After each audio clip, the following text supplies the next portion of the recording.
الله ورسوله فقد فاز فوزا عظيما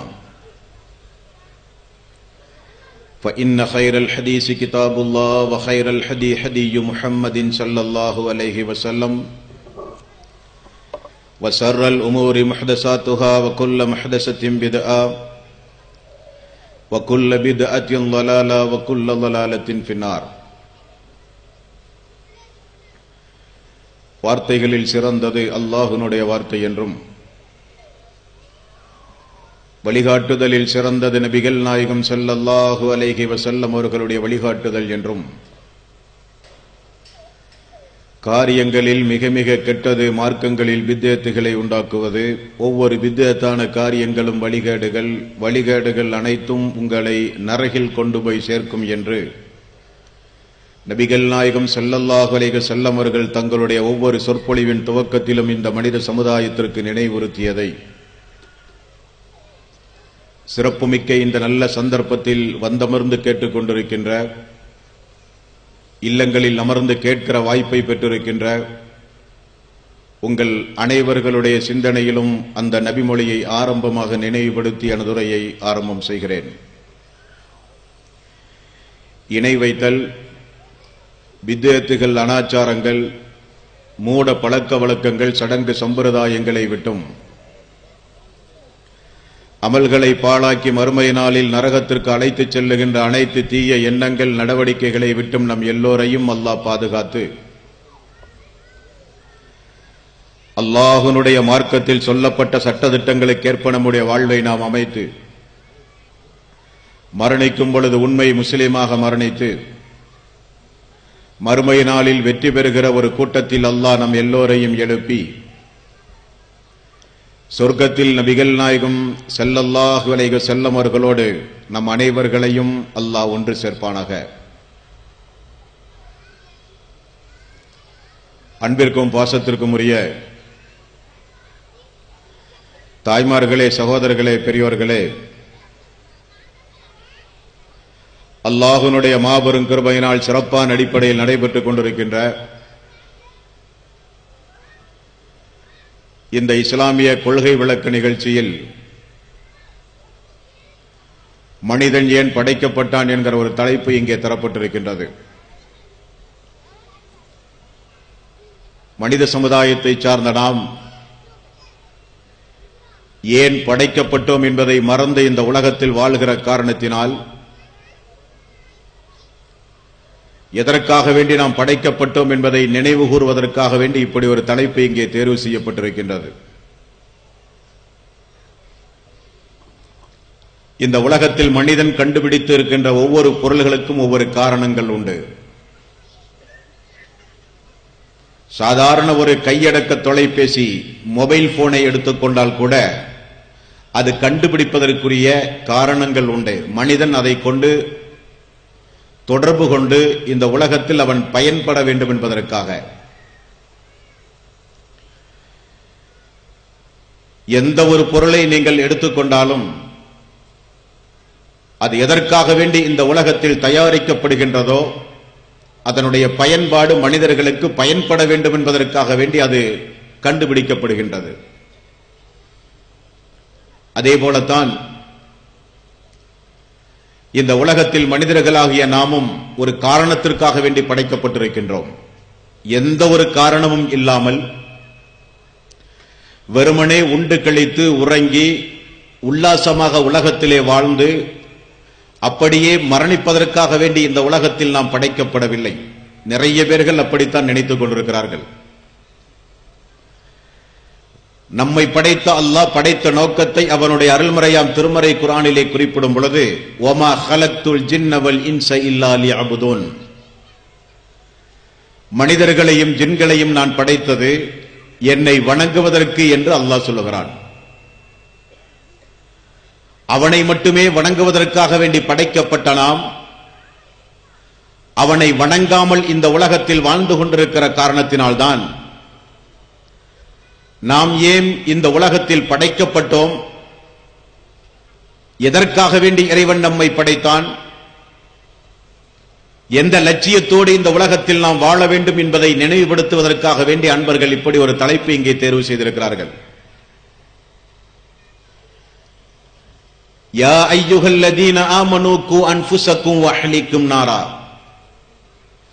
ஈமான் கொண்டவர்களே, உங்களையும் உங்களது குடும்பத்தார்களையும் எரிகின்ற நரக நெருப்பிலிருந்து நீங்கள் பாதுகாத்துக் கொள்ளுங்கள் என்று அல்லாஹ் கூறுகிறான். யார் தன்னையும் தன்னுடைய குடும்பத்தார்களையும் மறுமை நாளில் நரக நெருப்பிலிருந்து பாதுகாப்பதை லட்சியமாக கொண்டு இந்த உலகத்தில் வாழவில்லையோ அவர்கள் மிகப்பெரிய கைசேதத்திற்குரியவர்கள் என்றும் அல்லாஹ் சொல்கிறான். இந்த உலகத்தில் வாழுகிற நாம் ஒரு அர்த்தத்தோடு வாழ வேண்டும். மரணிக்கின்ற பொழுது, இந்த உலகத்திலே இருந்து நாம் விடைபெறும் பொழுது, அல்லாஹ் எந்த நோக்கத்திற்காக வேண்டி நம்மை படைத்தானோ அந்த நோக்கத்தை பூரணமாக நிறைவேற்றியவர்களாக நாம் மரணிக்க வேண்டும். அந்த அடிப்படையில் அல்லாஹ் திருக்குர்ஆனில் பல இடங்களிலும் பக்கம் பக்கமாக இந்த மனித சமுதாயத்தை அழைத்து சொல்லுகிறான். மனிதர்களே என்று அழைத்து சொல்லுகிறான். இறை விசுவாசிகளே என்று அழைத்து சொல்கிறான். முஃமின்களே என்றும் அழைத்து அல்லாஹ் ரப்பல் ஆலமீன் சொல்கிறான். எதற்காக வேண்டி நீங்கள் படைக்கப்பட்டீர்கள்? உங்களுடைய லட்சியம் என்ன? நீங்கள் எனது பூமியில் வாழ்ந்து கொண்டிருக்கின்றீர்கள். பூமியும் வானனும் சூரியனும் சந்திரனும் சுவாசிக்கின்ற காற்றும் எல்லாம் எனக்குரியவை. எனது பூமியில் வாழ்ந்து கொண்டு எனது அருட்கொடைகளை எல்லாம் நீங்கள் அனுபவித்துக் கொண்டு நான் இல்லை என்று பேசுவது அநியாயம். என்னை மறந்து நடப்பது மிகப்பெரிய துரோகம். அனைத்தையும் படைத்து அனைத்து வசதி வாய்ப்புகளையும் உங்களுக்கு நான் செய்து உங்களை கண்காணித்துக் கொண்டு இந்த உலகத்தில் உங்களை நான் பராமரித்து வருகிற இந்த நல்ல தருணத்தில் எனக்கு இணைதுணிகளை ஏற்படுத்தி இந்த உலகத்தில் வாழ்வது மிகப்பெரிய பாவம் என்றெல்லாம் அல்லாஹ் திருக்குர்ஆனிலே சொல்கிறான். ஆகவே அவன் நமக்கு வழங்கிய அருள்கொடைகளுக்கு, அவன் நமக்கு வழங்கிய நிஅமத்துகளுக்கு நாம் கண்டிப்பாக பிரதி உபகாரம் செய்வது நம்முடைய தலையாய கடமை. அதைத்தான் அல்லாஹ் சொல்கிறான். வமா ஹலக்துல் ஜின்ன வல் இன்ஸ இல்லா லியஅ்புதூன், மனிதர்களையும் ஜின்களையும் நான் படைத்தது என்னை வணங்குவதற்குத்தான் என்று அல்லாஹ் ரப்பல் ஆலமீன் சொல்லுகிறான். அல்லாஹுவை நாம் வணங்குகிறோமா? அவன் சொல்லுகிற நேரத்தில் அவனுக்குரிய இபாதத்துகளை நாம் செய்கிறோமா? நம்முடைய வாழ்வின் ஒட்டுமொத்த வாழ்வையும் அவன் திருப்திப்படுகிற வகையில் நாம் வாழ்கிறோமா? அவன் தடுத்ததை தவிர்த்து அவன் ஏவியதை செய்து அவனுடைய விருப்பப்படி இந்த உலகத்தில் நாம் வாழ்ந்தால் படைத்த நோக்கத்தை நாம் நிறைவேற்றியவர்கள். இல்லாவிட்டால் அது இறைவனுக்கு செய்கிற மிகப்பெரிய துரோகம் என்பதை நீங்கள் மனதிலே நிலைநிறுத்திக் கொள்ள வேண்டும். வமா ஹலக்துல் ஜின்ன வல் இன்ஸ இல்லா லியஅ்புதூன், மனிதர்களையும் ஜின்களையும் நான் படைத்தது என்னை வணங்குவதற்கு என்று அல்லாஹ் சொல்கிறானே, எந்த வணக்கம்? எந்த வணக்கம்? மறுமையில் சொர்க்கம் கிடைப்பதற்காக வேண்டி நாம் செய்கிற அனைத்து வணக்கங்களையும், பிரார்த்தனையானாலும் தௌபானாலும் அறுத்து பலியிடுவதானாலும் நேர்ச்சையானாலும் நோன்பானாலும் தொழுகையானாலும் விக்ர்களானாலும் தஸ்பீஹ்களானாலும் எல்லாம் அல்லாஹ் ஒருவனுக்கு மட்டுமே நிறைவேற்றுவதற்காக வேண்டி படைக்கப்பட்ட சமுதாயம் நாம். அந்த படைப்பை மறந்து அவனுக்கு துரோகங்கள் செய்து அவனையே மறந்து இந்த உலகத்தில் நாம் வாழ்கிற போது நம்முடைய மரணம், நம்முடைய கபருடைய வாழ்வு, நம்முடைய மறுமையுடைய வாழ்வு மிகப்பெரிய கேள்விக்குறியாகிவிடும். சகோதரர்களே, தாய்மார்களே, பெரியோர்களே, ஆகவே கொஞ்சம் நீங்கள் கூர்ந்து கவனிக்க வேண்டும். நம்முடைய வாழ்வில் நல்ல நல்ல உரைகளை கேட்கிற வாய்ப்பு மிக மிக குறைவு. அப்படி ஒரு அருமையான ஒரு வாய்ப்பை அன்பர்கள் இங்கே உங்களுக்கு ஏற்பாடு செய்திருந்திருக்கிறார்கள். வீடுகளில் அமர்ந்து கேட்கிற வாய்ப்பை பெற்றிருக்கிற தாய்மார்களும் பெரியோர்களும் இன்றைக்கு ஒரு நாளாவது அந்த டிவியை கொஞ்சம் அணைத்து வைத்துக் கொண்டு என்ன உபதேசம் சொல்லுகிறார்கள், யாருக்காக வேண்டி சொல்லுகிறார்கள், எந்த நோக்கத்திற்காக வேண்டி சொல்லுகிறார்கள் என்பதையெல்லாம் நீங்கள் கொஞ்சம் தாழ்மையோடு கூர்ந்து கவனிக்க நீங்கள் கடமைப்பட்டிருக்கிறீர்கள். அல்லாஹ் சொல்கிறான், நான் மனிதர்களையும் ஜின்களையும் படைத்தது என்னை வணங்குவதற்கு என்று அல்லாஹ் சொல்கிறான்.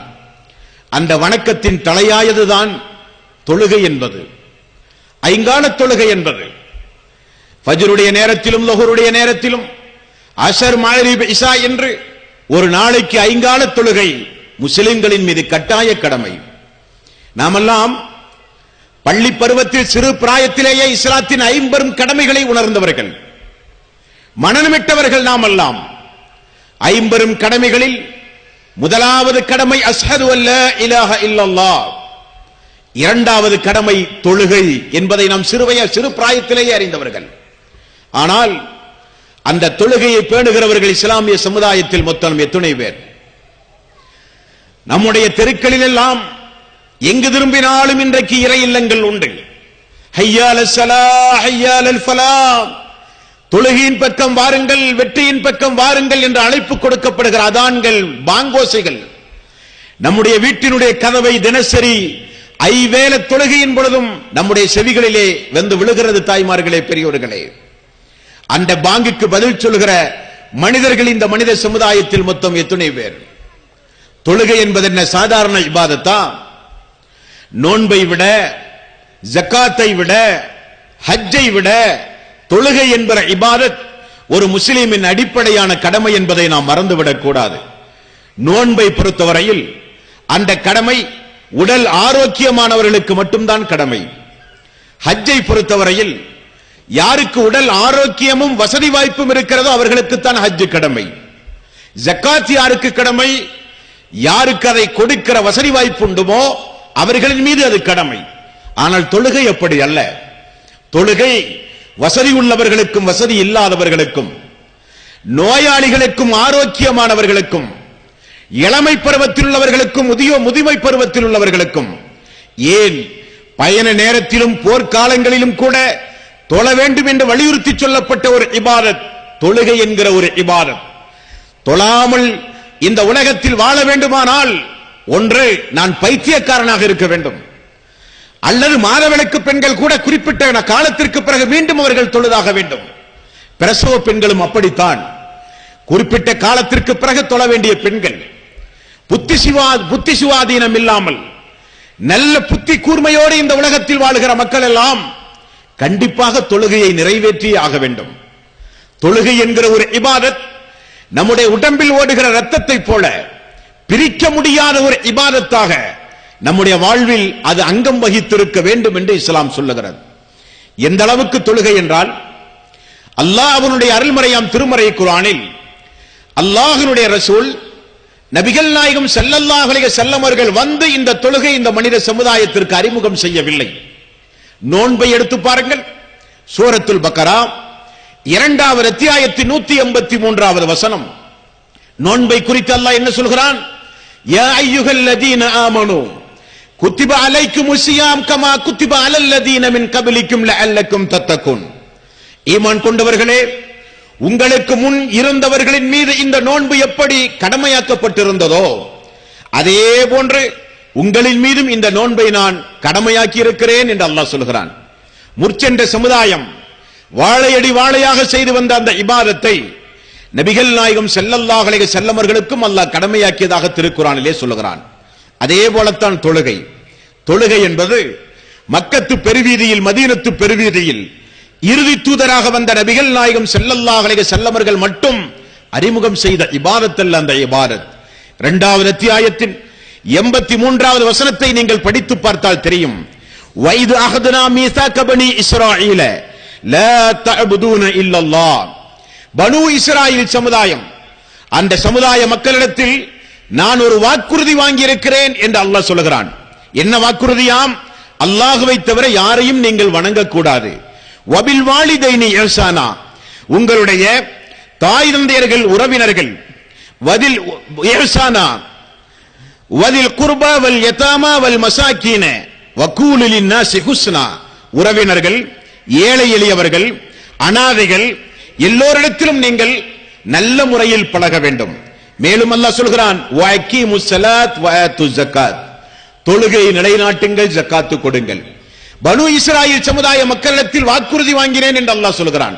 பெற்றோர்களை பேணுவது, அனாதைகளை பராமரிப்பது, ஏழை எளியவர்களுக்கு உதவுவது, ஐங்கால தொழுகையை பேணுவது, ஜக்காத்து கொடுப்பது என்று அல்லாஹ் சொல்கிறான். அந்த இபாதத்தை தான் ஒவ்வொரு இறை தூதர்களும் இந்த மனித சமுதாயத்திற்கு போதித்து வந்தார்கள். இந்த தலை அல்லாஹ் ஒருவனுக்கு மட்டும்தான் சாஷ்டாங்கம் செய்யப்பட வேண்டும்.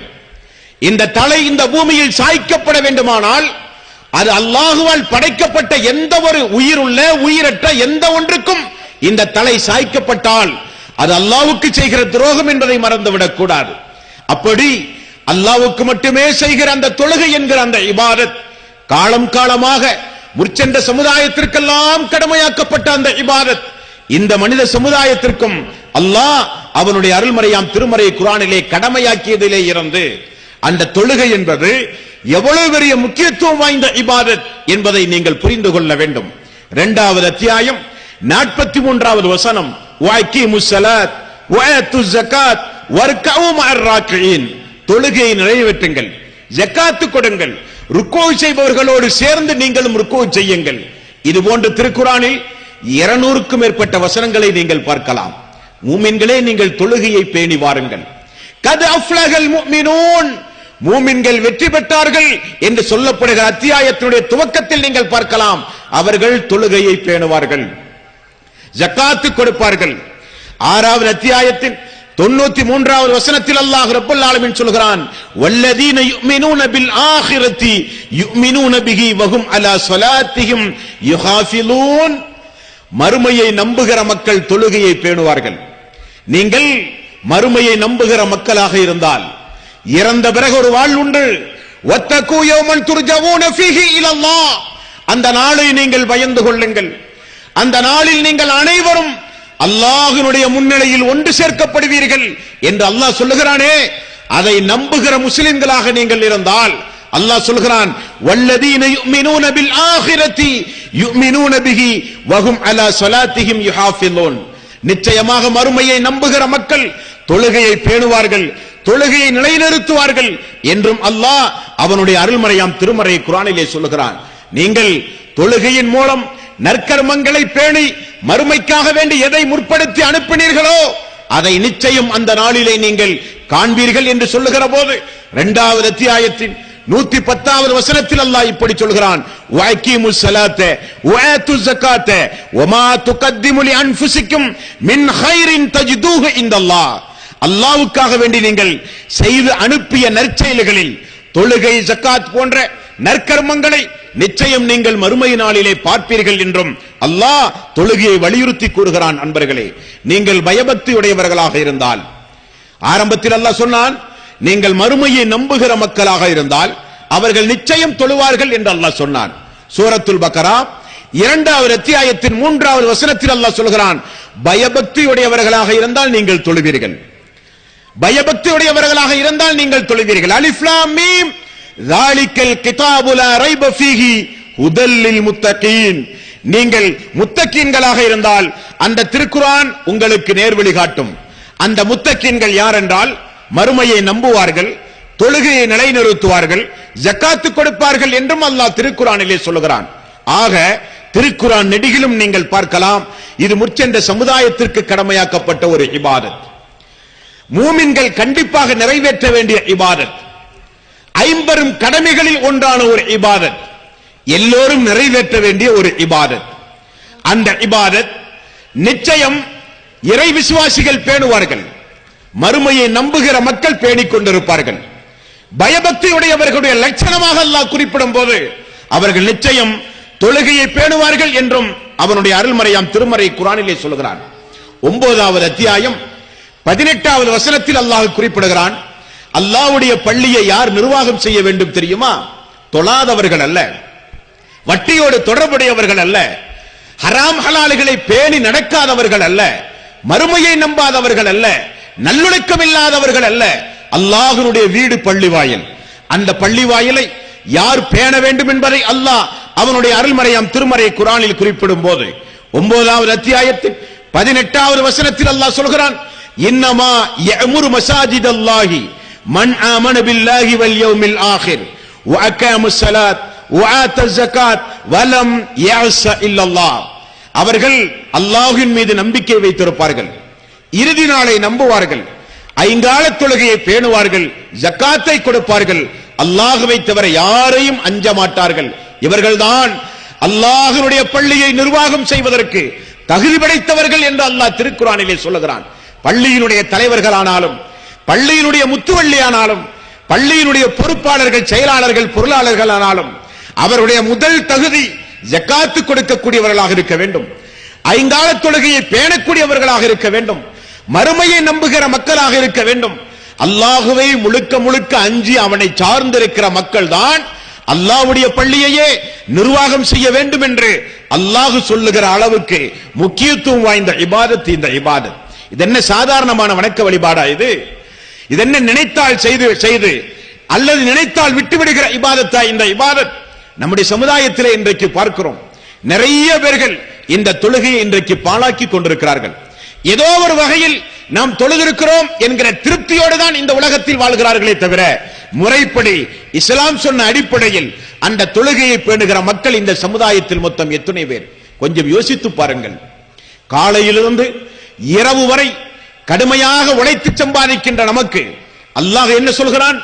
24 மணி நேரத்தை நமக்கு தந்த ரப்புல் ஆலமீன் ஒரு நாளைக்கு 5 நிமிடம் என்று 5 நேரத்திற்காக வேண்டி 25 நிமிடத்தை எனக்காக வேண்டி ஒதுக்கி நீங்கள் இபாதத்து செய்யுங்கள் என்று சொல்கிறான்.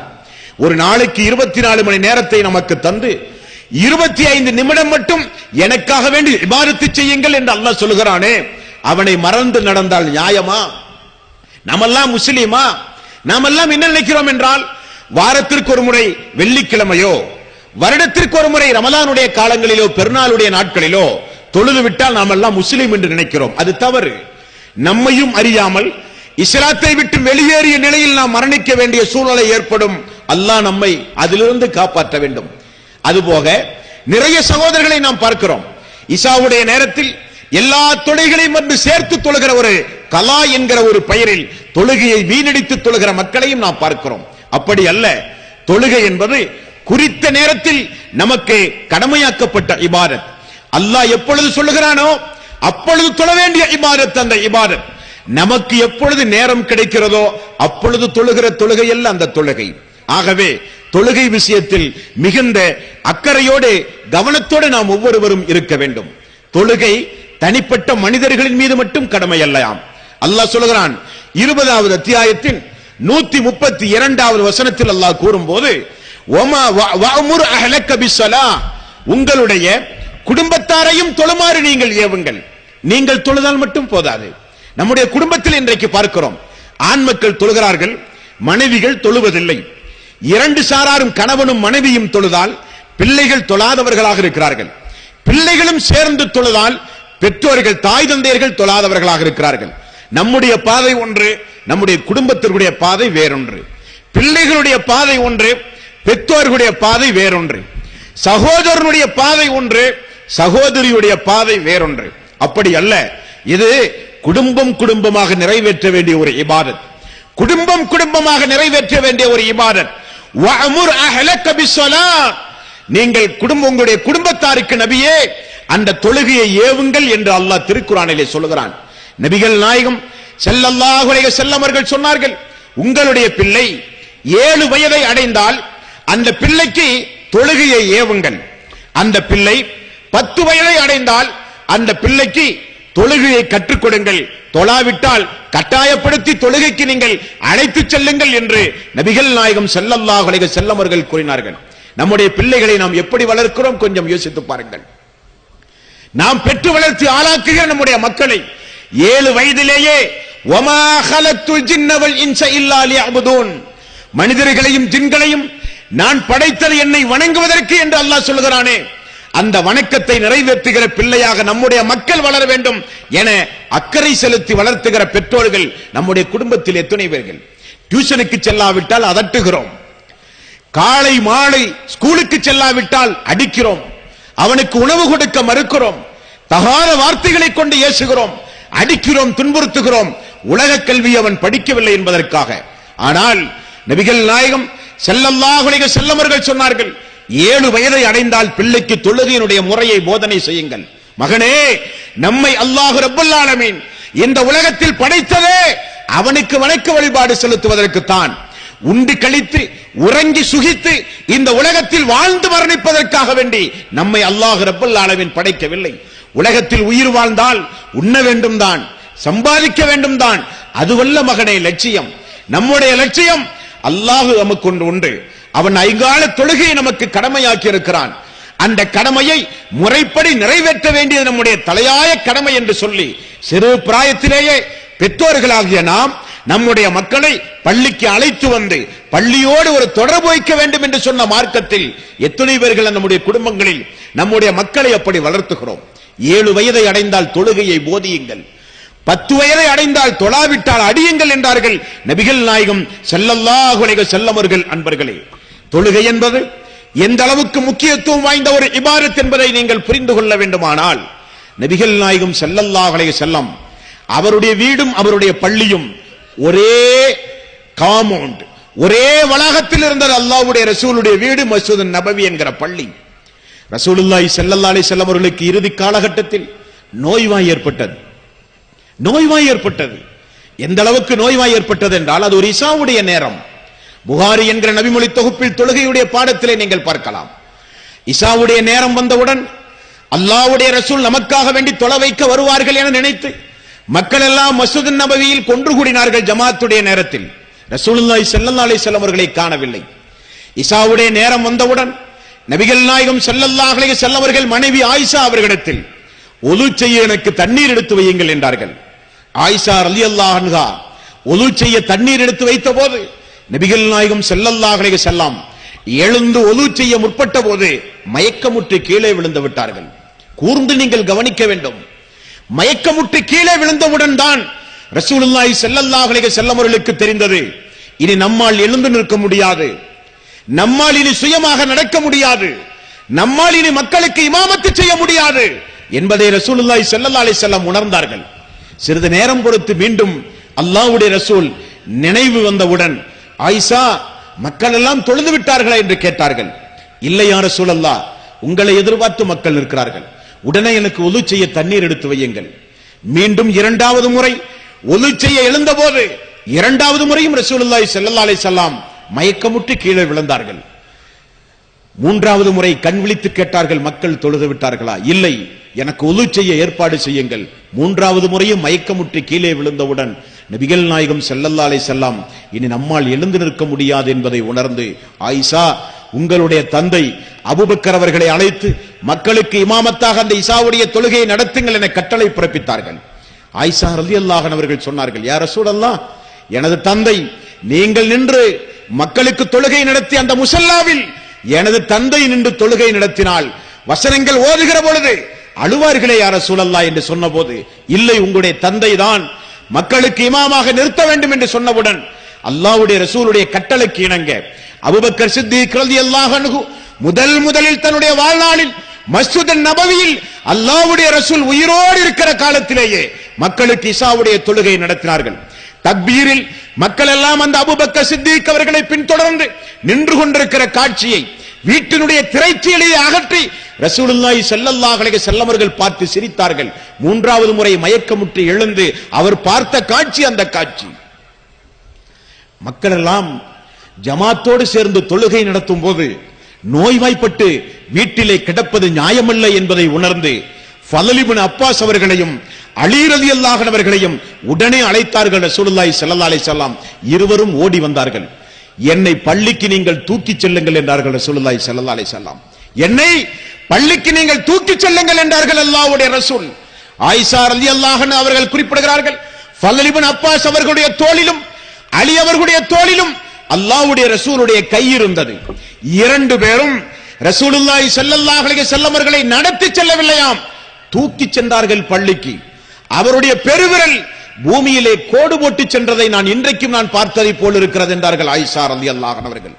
முன்பின் பாவம் மன்னிக்கப்பட்டவர், மறுமை நாளில் அல்லாஹ்வுடைய அனுமதியோடு நமக்காக வேண்டி பரிந்து பேசுகிறவர், மக்காமே மஹமூத் என்கிற உயர் அந்தஸ்தில் எழுப்பப்படுகிறவர், இறுதி நபி என்கிற அந்தஸ்தை பெற்றவர், உலக பொதுமறை வழங்கப்பட்டவர், நமக்காக வேண்டி அல்லாஹ்விடத்திலே பரிந்து பேசுகிற முன்பின் பாவம் மன்னிக்கப்பட்ட நபிகள் நாயகம் ஸல்லல்லாஹு அலைஹி வஸல்லம் கடைசி நேரம் வரை மக்களால் தூக்கி கொண்டு செல்லப்பட்டு தொழுகையை நிறைவேற்றினார்கள் என்றால் அந்த தூதரை பின்பற்றுகிற சமுதாயமாக நாம் இருந்தால் தொழுகையை எந்த காரணத்தை கொண்டும் நாம் விடமாட்டோம் சகோதரர்களே. தூதரை நாம் நேசிப்பது உண்மையானால், அல்லாஹ்வுடைய ரசூலின் மீது நாம் முஹப்பத் வைப்பது உண்மையானால், ஐயால ஸலாஹ் ஐயாலல் ஃபலாஹ், தொழுகையின் பக்கம் வாருங்கள், அதில்தான் வெற்றி உண்டு என்கிற பாங்கோசை இனி நமக்கு ஃபஜ்ருடைய நேரத்தில் கேட்டால் தூக்கத்திலே இருந்து எழுந்து பள்ளியை நோக்கி ஓடுகிற சமுதாயமாக நாம் மாறினால் தான் வெற்றி. நபிகள் நாயகம் ஸல்லல்லாஹு அலைஹி வஸல்லம் மரண நேரம் அத்தியாவசியமான பேச்சுக்களை ரசூலுல்லாஹி ஸல்லல்லாஹு அலைஹி வஸல்லம் பேசிக் கொண்டிருந்த நேரம் அவருடைய உதடுகள் அசைந்தது. ஆயிஷா ரலியல்லாஹு அன்ஹா மார்பகத்தின் மீது தலை வைத்து ரசூலுல்லாஹி ஸல்லல்லாஹு அலைஹி வஸல்லம் படுத்துக் கொண்டிருந்த நேரம் உதடுகள் அசைவதை பார்த்து ஆயிஷா ரலியல்லாஹு அன்ஹா அவர்கள் அல்லாஹ்வுடைய ரசூலுடைய வாய்க்கு அருகில் தன்னுடைய காதை கொண்டு போய் வைத்து அல்லாஹ்வுடைய ரசூல் என்ன சொல்கிறார்கள் என்று கேட்டார்கள். அஸ்ஸலா அஸ்ஸலா, தொழுகையை பேணுங்கள், தொழுகையை பேணுங்கள், தொழுகையை பேணுங்கள், தொழுகையை பேணுங்கள். நபிகள் நாயகம் ஸல்லல்லாஹு அலைஹி வஸல்லம் அவர்களுடைய இறுதி உபதேசம், கடைசி உபதேசம், இந்த உம்மத்திற்கு செய்த உபதேசம். என்ன காரணம்? என்ன காரணம்? அதுதான் மறுமை நாளில் கேட்கப்படுகிற முதல் கேள்வி. எதை பற்றியும் அல்லாஹ் கேட்க மாட்டான், எதை பற்றியும் அல்லாஹ் கேட்க மாட்டான். மறுமையில் கேட்கப்படுகிற முதல் கேள்வி இந்த தொழுகை குறித்து தான். அன்பர்களே, இஸ்லாத்தின் 50 கடமைகளில் தலையாய கடமை தொழுகை என்பதை நாம் மறந்துவிடக் கூடாது. சகோதரர்களே, தாய்மார்களே, பெரியோர்களே, அல்லாஹு தஆலா அவனுடைய அருள்மறையாம் திருமறை குர்ஆனில் 24வது அத்தியாயத்தின் 37வது வசனத்தில் அல்லாஹ் ரப்பல் ஆலமீன் சொல்கிறான், இறை விசுவாசிகள் யாரென்றால், முத்தகீன்கள் யாரென்றால், அவர்கள் நிச்சயம் அவர்களுடைய வியாபாரமோ அவர்களுடைய கொடுக்கல் வாங்கலோ நிச்சயமாக அவர்களை அந்த இபாதத்துகளிலே இருந்து தடுக்காது என்று அல்லாஹ் சொல்கிறான். லா துல்ஹீஹும் திஜாரத்துன் வலா பைஉன் அன் ذிக்ரில்லாஹி வ இகாமிஸ் ஸலாத்தி வ இதாஉஸ் ஸகாத். வியாபாரமோ கொடுக்கல் வாங்கலோ தொழுகையை விட்டும் ஜக்காத்தை விட்டும் இறை விசுவாசிகளை ஒரு காலம் தடுக்காது என்று அல்லாஹ் ரப்பல் ஆலமீன் சொல்லுகிறான். ஆனால் நாம் நம்முடைய முழு நேரத்தையும் உலகத்திற்காக, நம்முடைய முழு நேரத்தையும் உலகத்தை அனுபவிப்பதற்காக, நம்முடைய முழு நேரத்தையும் சுகபோகமான வாழ்வுக்காக வேண்டி நாம் கழிக்கிறோமே தவிர, பாங்கோசை விழுந்தும் தொழுகைக்கு செல்ல மனமில்லாவிட்டால், பாங்கோசைக்கு பிறகும் ஐங்கால தொழுகை தொழ நமக்கு எண்ணமில்லாவிட்டால் நாம் மிகப்பெரிய நஷ்டத்திற்கும் கைசேதத்திற்கும் ஆளாகி விடுவோம் என்பதை நாம் மறந்துவிடக் கூடாது. சகோதரர்களே, தாய்மார்களே, பெரியோர்களே, நமக்கா நேரம் இல்லை? யாருக்கு நேரம் இல்லை? தினசரி பத்திரிகை படிக்க நமக்கு நேரம் உண்டு. மனைவி மக்களோடு சந்தோஷமாக உல்லாசமாக வாழ்வதற்கு நமக்கு நேரம் உண்டு. தொடர் நாடகம் பார்ப்பதற்கு நமக்கு நேரம் உண்டு. சினிமா கொட்டைகளிலும் சீடிகளை வாங்கிக் கொண்டு வீடுகளிலும் பல மணி நேரங்கள் அந்த படங்களையும் காட்சிகளையும் பார்க்க நமக்கு நேரம் உண்டு. மகரிபுடைய நேரத்தில் வாக்கிங் செல்வதற்கு நமக்கு நேரம் உண்டு. ஊரை சுற்றி பார்க்க நமக்கு நேரம் உண்டு. அல்லாஹ்வை வணங்க நேரம் இல்லாவிட்டால் அல்லாஹ் நிச்சயம் நம்மை கேட்பான். இன்ன பத்ஸ ரப்பிக லஸதீத், இன்ன பத்ஸ ரப்பிக லஸதீத். அல்லாஹ்வுடைய பிடி கடுமையானது, அல்லாஹ்வுடைய பிடி கடுமையானது. அவன் ரஹ்மான் தான். அல்ஹம்துலில்லாஹி ரப்பில் ஆலமீன் அர் ரஹ்மானிர் ரஹீம். அவன் அளவற்ற அருளாளன், நிகரற்ற அன்புடையோன். யாருக்கு? யாருக்கு? திருந்துகிற மக்களுக்கு, தௌபா செய்கிற மக்களுக்கு, பிரார்த்தனை செய்கிற மக்களுக்கு. பாவம் செய்தவுடன் அல்லாஹ்வுடைய சன்னிதானத்தில் ஓடோடி வந்து அழுது 2 கரத்தை உயர்த்தி தௌபா செய்த மக்களுக்கு அவன் அர் ரஹ்மான், அவன் அர் ரஹீம். அதே நேரத்தில் அவன் தந்த வாய்ப்பை எல்லாம் திருந்துவதற்கு பயன்படுத்தாமல், இபாதத்து செய்வதற்கு பயன்படுத்தாமல், எந்த நோக்கத்திற்காக வேண்டி நம்மை படைத்தானோ அந்த நோக்கத்தை நிறைவேற்றுவதற்கு பயன்படுத்தாமல், அவனுக்கு எதிராக அவன் தந்த இந்த ஆரோக்கியத்தை, அவன் தந்த இந்த ஆயுள் காலத்தை அவனுக்கு எதிராகவோ அவனை மறந்து நடக்கவோ அவன் தடுக்கப்பட்ட காரியத்தை செய்வதற்காக வேண்டியோ நாம் பயன்படுத்தி இந்த உலகத்தில் வாழ்ந்தால் நம்முடைய மரண நேரம் மிக படு பயங்கரமான நேரமாக இருக்கும். கபருடைய வாழ்வு அதைவிட கொடுமையானதாக இருக்கும். மறுமையுடைய வாழ்வு சொல்லி மாளாத துன்பத்திற்குரிய வாழ்வாக இருக்கும். அன்பர்களே, தாய்மார்களே, பெரியோர்களே, ஆகவே ஐங்கால தொழுகையை பேணுங்கள்.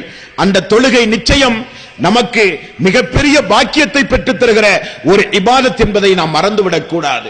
தொழுகையுடைய நன்மையை குறித்து அல்லாஹும் அல்லாஹ்வுடைய ரசூலும் நிறையவே நமக்கு சொல்லி இருக்கிறார்கள். தாய்மார்களே, பெரியோர்களே, 29வது அத்தியாயம் 45வது வசனத்தில் அல்லாஹ் சொல்கிறான், இன்ன ஸலாத்த தன்ஹா அனில் ஃபஹ்ஷாஇ வல் முன்கர். நிச்சயமாக தொழுகை என்பது மானக்கேடானதை விட்டும் வெறுக்கப்பட்டதை விட்டும் உங்களை பாதுகாக்கும் என்று அல்லாஹ் உத்தரவாதம் தருகிறான். அல்லாஹ் உத்தரவாதம் தருகிறான். பிற சமுதாய மக்களை பற்றி இங்கே பேச நான் வரவில்லை. நம்முடைய இஸ்லாமிய சமூக மக்களை பற்றி பேச நான் வந்திருக்கிறேன். உங்களுக்குரிய அறிவுரை சொல்ல நாங்கள் இங்கே வந்திருக்கிறோம்.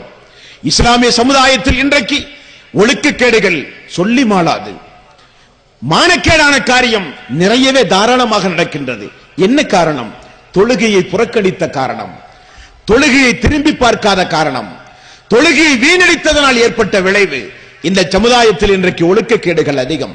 அல்லாஹ் சொல்கிறான், இன்ன ஸலாத்த தன்ஹா அனில் ஃபஹ்ஷாஇ வல் முன்கர். வெறுக்கக்கூடிய மானக்கேடான அனைத்து காரியத்திலே இருந்தும் தொழுகை உங்களை பாதுகாக்கும் என்று அல்லாஹ் சொல்கிறான். தொழுகிற ஒரு மனிதனிடத்தில் ஆபாச காட்சிகளை பார்க்கிற அருவருக்கத்தக்க செயல்கள் இருக்காது. தொழுகிற ஒரு குடும்பத்தில் தீய காரியங்கள் இருக்காது. தொழுகிற ஒரு பெண்ணிடத்தில் ஆபாச சிந்தனைகள் இருக்காது. தொழுகிற ஒரு ஆணிடத்தில் விபச்சாரம் போன்ற பெரும் பாவங்கள் நிச்சயமாக இடம்பெறாது. அல்லாஹ் சொல்கிறான், அது உங்களை பாதுகாக்கும், அது உங்களுக்கு ஒரு கேடயமாக இருக்கும்.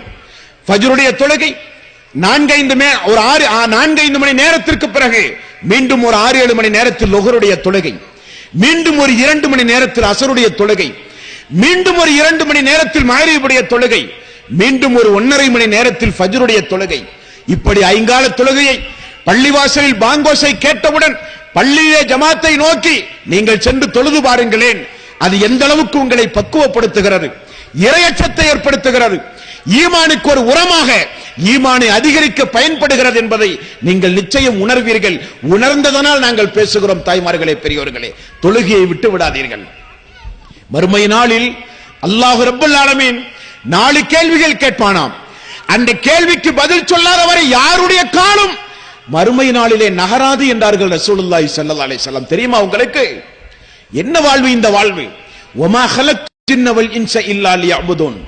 படைத்ததே உங்களை அவனை வணங்குவதற்கு என்று அல்லாஹ் சொல்லுகிற போது அவனுக்கு மாற்றமாக உலகத்திலே வாழ்ந்தால், தந்த ஆயுள் காலத்தை முழுக்க முழுக்க வீணடித்து ஆரோக்கியத்தை எல்லாம் பாழ்படுத்தி இந்த உலகத்தில் சுகபோக வாழ்வோடு நாம் வாழ்ந்தால், நபிகள் நாயகம் ஸல்லல்லாஹு அலைஹி வஸல்லம் அவர்கள் சொன்னார்கள், மறுமை நாளில் அல்லாஹு தஆலா 4 கேள்விகளை கேட்பான். பதில் சொல்லாமல் எந்த காலும் நகராது. அதில் ஒன்றுதான், உங்களுக்கு வழங்கப்பட்ட ஆயுள் காலத்தை எப்படி நீங்கள் செலவு செய்தீர்கள், இளமை பருவத்தை எதில் நீங்கள் ஈடுபடுத்தினீர்கள் என்றெல்லாம் அல்லாஹ் மறுமை நாளிலே கேட்கப் போகிறான் நம்மிடத்தில். அந்த கேள்விகளுக்குரிய பதிலாக கடந்த காலங்கள் எப்படி போனாலும், அல்லாஹ்வே நாங்கள் கடந்த காலங்களில் தொழுகையை வீணடித்திருந்தால், தொழுகையில் பொடும்போக்குடையவர்களாக இருந்தால், தொழுகையை பேணாதவர்களாக இருந்தால், அல்லாஹ்வே இதோ இந்த இஷாவுடைய நேரத்திலே இருந்து நாங்கள் தொழுகிறோம், ஃபஜ்ருடைய நேரத்திலே இருந்து நேரம் தவறாமல் நாங்கள் தொழுவோம் யா அல்லாஹ் என்று அல்லாஹ்வின் மீது சத்தியமிட்டு நீங்கள் திருந்தினால் நீங்கள் வெற்றியாளர்கள், நீங்கள் திருந்தினால் நீங்கள் வெற்றியாளர்கள். அதைத்தான் அல்லாஹ் சொல்கிறான். தொழுகையை பேணி வாருங்கள். மானக்கேடான, வெறுக்கத்தக்க, அசிங்கமான, ஆபாசமான அனைத்து காரியத்திலே இருந்தும் அது உங்களை பாதுகாக்கும் என்று அல்லாஹ் உத்தரவாதம் தருகிறான். அந்த தொழுகையை நாம் பொடும்போக்காக இருந்தாலோ, தொழுகையை விட்டும் தூரமானாலோ, நிச்சயம் நம்முடைய வாழ்வு மிகப்பெரிய கேள்விக்குறியான வாழ்வாக அழிந்துவிடும். நம்முடைய குடும்பங்களிலே வெட்கக்கேடுகள் அதிகமாகும், மானங்கெட்ட அருவருக்கத்தக்க செயல்பாடுகள் அதிகமாகும். அல்லாஹ் அந்த நிலையிலிருந்து நம் அனைவர்களையும் காப்பாற்ற வேண்டும். தொழுகையினுடைய நன்மையை நபிகள் நாயகம் ஸல்லல்லாஹு அலைஹி வஸல்லம் அவர்கள் சொல்கிறார்கள். ஒரு அடியான் பாங்கோசை கேட்டு ஒலு செய்து தொழுகைக்காக வேண்டியவன் தயாராகி அவன் தனது தலையை செபி அல்லாஹு லிமன் ஹமிதா என்று சொன்ன பிறகு சுஜூதிலே அவன் தன்னுடைய தலையை கொண்டு போய் வைக்கும் போது சைத்தான் அவனை பார்த்து அழுதுவிட்டே ஓடுகிறான் என்றார்கள் ரசூலுல்லாஹி ஸல்லல்லாஹு அலைஹி வஸல்லம். என்ன காரணமாம்? சைத்தான் சொல்லுகிறான், அடியார்கள் எப்பொழுதெல்லாம் அல்லாஹ்வுக்காக வேண்டி சுஜூது செய்கிறார்களோ அப்பொழுதெல்லாம் சைத்தான் அழுது கொண்டே ஓடுகிறானாம். இந்த அடியானை பார்த்தீரா, அல்லாஹ் ஆதமை படைத்தவனுக்கு சுஜூது செய்ய எனக்கு கட்டளை பிறப்பித்தான். நான் சுஜூது செய்ய மறுத்தேன், அவனுடைய சாபத்திற்குரியவனாக நான் மாறினேன். ஆனால் இவனோ ஹய்யால ஸலா ஹய்யாலல் ஃபலா, தொழுகையின் பக்கம் வாருங்கள், வெற்றியின் பக்கம் வாருங்கள் என அழைப்பு கொடுத்தவுடன் சுஜூது செய்து விட்டானே, அல்லாஹ் படைத்த நோக்கத்தை நிறைவேற்றி விட்டானே, அவனுடைய பாவங்கள் எல்லாம் மன்னிக்கப்பட்டு விட்டது என்று சொல்லி அவனை விட்டும் சைத்தான் அழுது கொண்டே ஓடுகிறான் என்று நபிகள் நாயகம் ஸல்லல்லாஹு அலைஹி வஸல்லம் அவர்கள் சொன்ன இபாதத் அந்த தொழுகை. தொழுகை பேணுகிற மக்களிடத்தில் சைத்தானுடைய ஊசலாட்டங்கள் குறைவாகத்தான் இருக்கும். தொழுகையை பேணுகிற குடும்பங்களில் சைத்தானுடைய வருகை மிக குறைவாகத்தான் இருக்கும். தொழுகையை பேணுகிற மனிதரிடத்தில் மலக்குமார்களுடைய வருகை மிக அதிகமாக இருக்கும். தொழுகையை பேணுகிற குடும்பங்களில் அல்லாஹ்வுடைய நியமத்தை கொண்டு வருகிற மலக்குமார்கள் வந்து போய் கொண்டிருப்பார்கள் என்றார்கள் ரசூலுல்லாஹி ஸல்லல்லாஹு அலைஹி வஸல்லம். மேலும் அல்லாஹ்வுடைய ரசூல் சொன்னார்கள், சொர்க்கத்திற்கு மிக நெருக்கமான இபாதத் எது தெரியுமா? சொர்க்கத்திற்கு மிக நெருக்கமான இபாதத் எது தெரியுமா? ஐங்கால தொழுகை என்றார்கள் ரசூலுல்லாஹி ஸல்லல்லாஹு அலைஹி வஸல்லம். நபிகள் நாயகம் ஸல்லல்லாஹு அலைஹி வஸல்லம் அவர்களை அன்பர்களே நாம் இந்த ரெண்டு கண் கொண்டு பார்க்காத மக்கள், பாக்கியத்திற்குரியவர்கள் சஹாபாக்கள், அல்லாஹ்வுடைய ரசூலோட வாழ்ந்து காலத்தை கழித்த மக்கள். அல்லாஹ்வுடைய ரசூல் ஒரு நாள் தஹஜ்ஜுத் தொழுகைக்காக வேண்டி நடுநிசி இரவு வீட்டிலே எழுந்து ஒது செய்ய முற்பட்ட போது வீட்டிலே பாத்திரத்தினுடைய சப்தம் கேட்டது. ரசூலுல்லாஹி ஸல்லல்லாஹு அலைஹி வஸல்லம் மனைவிமார்களை அழைத்து கேட்டார்கள், என்ன பாத்திரத்துடைய சப்தம்? மனைவிமார்கள் சொன்னார்கள், உங்களுடைய பணியாளர் ரபிஆ ரலியல்லாஹு அன்ஹு உங்களுக்கு உது செய்ய ஏற்பாடு செய்து கொண்டிருக்கிறார்கள் என்று சொன்னார்கள். தூதர் எழுவதற்கு முன்னால் 1 மணி 1:30 மணி 2 மணி ஃபஜ்ருக்கு முன்னதாக உள்ள இரவினுடைய கடைசி நேரம், தூதர் ஃபஜ்ருடைய நேரத்திற்கு எழுகிற நேரத்தில் ஒது செய்ய பணியாளர் அவருக்கு முன்னதாகவே எழுந்து தண்ணீர் ஏற்பாடு செய்வதை ரசூலுல்லாஹி ஸல்லல்லாஹு அலைஹி வஸல்லம் அவர்கள் பார்த்துவிட்டு கேட்டார்கள், ரபிஆ உங்களுக்கு ஏதாவது வேண்டுமானால் கேளுங்கள் நான் தருகிறேன். உங்களுக்கு ஏதாவது வேண்டுமானால் கேளுங்கள் நான் தருகிறேன். எப்பொழுது நடக்கிற உரையாடல்? ஃபஜ்ருக்கு முன்னதாக தஹஜ்ஜுடைய நேரத்தில் இரவிலே நடக்கிற உரையாடல். ரபிஆ உங்களுக்கு ஏதாவது வேண்டுமானால் கேளுங்கள் நான் தருகிறேன். அல்லாஹ்வுடைய ரசூல் சொல்லுகிற நேரம் எப்படிப்பட்ட நேரம் தெரியுமா? யமனுக்கும் பஹரைனுக்கும் ஜோர்டானுக்கும் சிரியாவுக்கும் அல்லாஹ்வுடைய ரசூல் கவர்னர்களை நியமித்துக் கொண்டிருந்த நேரம். பைத்து ஜகாத் மஸ்ஜித் நபவியில் மழை போல சொத்துகள் குவிந்திருந்த நேரம். தோழரை பார்த்து சொன்னார்கள், ஏதாவது வேண்டுமானால் கேளுங்களே நான் தருகிறேன். தோழர் சொன்னார், அந்த நடுநிசி இரவு தூதரை பார்த்து சொன்னார், ஆமாம் யா ரசூலல்லாஹ் எனக்கு ஒன்று வேண்டும் என்றார். என்ன வேண்டும்? இப்பொழுது எப்படி உங்களை 24 மணி நேரம் நான் பார்த்து கொண்டு உறவாடி தோழமை கொண்டு நல்லது கெட்டதுகளில் பங்கெடுத்து உங்களோடு நான் நெருக்கமாக இருக்கிறேனோ, இதே போல யா ரசூலல்லாஹ் சொர்க்கத்திலும் உங்களோடு நான் நெருக்கமாக இருக்க வேண்டும். எனக்கு வேறு ஒன்றும் வேண்டாம் யா ரசூலல்லாஹ். அல்லாஹ்வுடைய ரசூல் சொன்னார்கள், அது போகட்டும் ரபிஆ, வேற ஏதாவது வேண்டுமா? வேண்டாம் யா ரசூலல்லாஹ், சொர்க்கத்தில் நீங்கள் வேண்டும். அது போகட்டும் ரபிஆ, வேற ஏதாவது வேண்டுமா? வேண்டாம் யா ரசூலல்லாஹ், சொர்க்கத்தில் நீங்கள் வேண்டும்.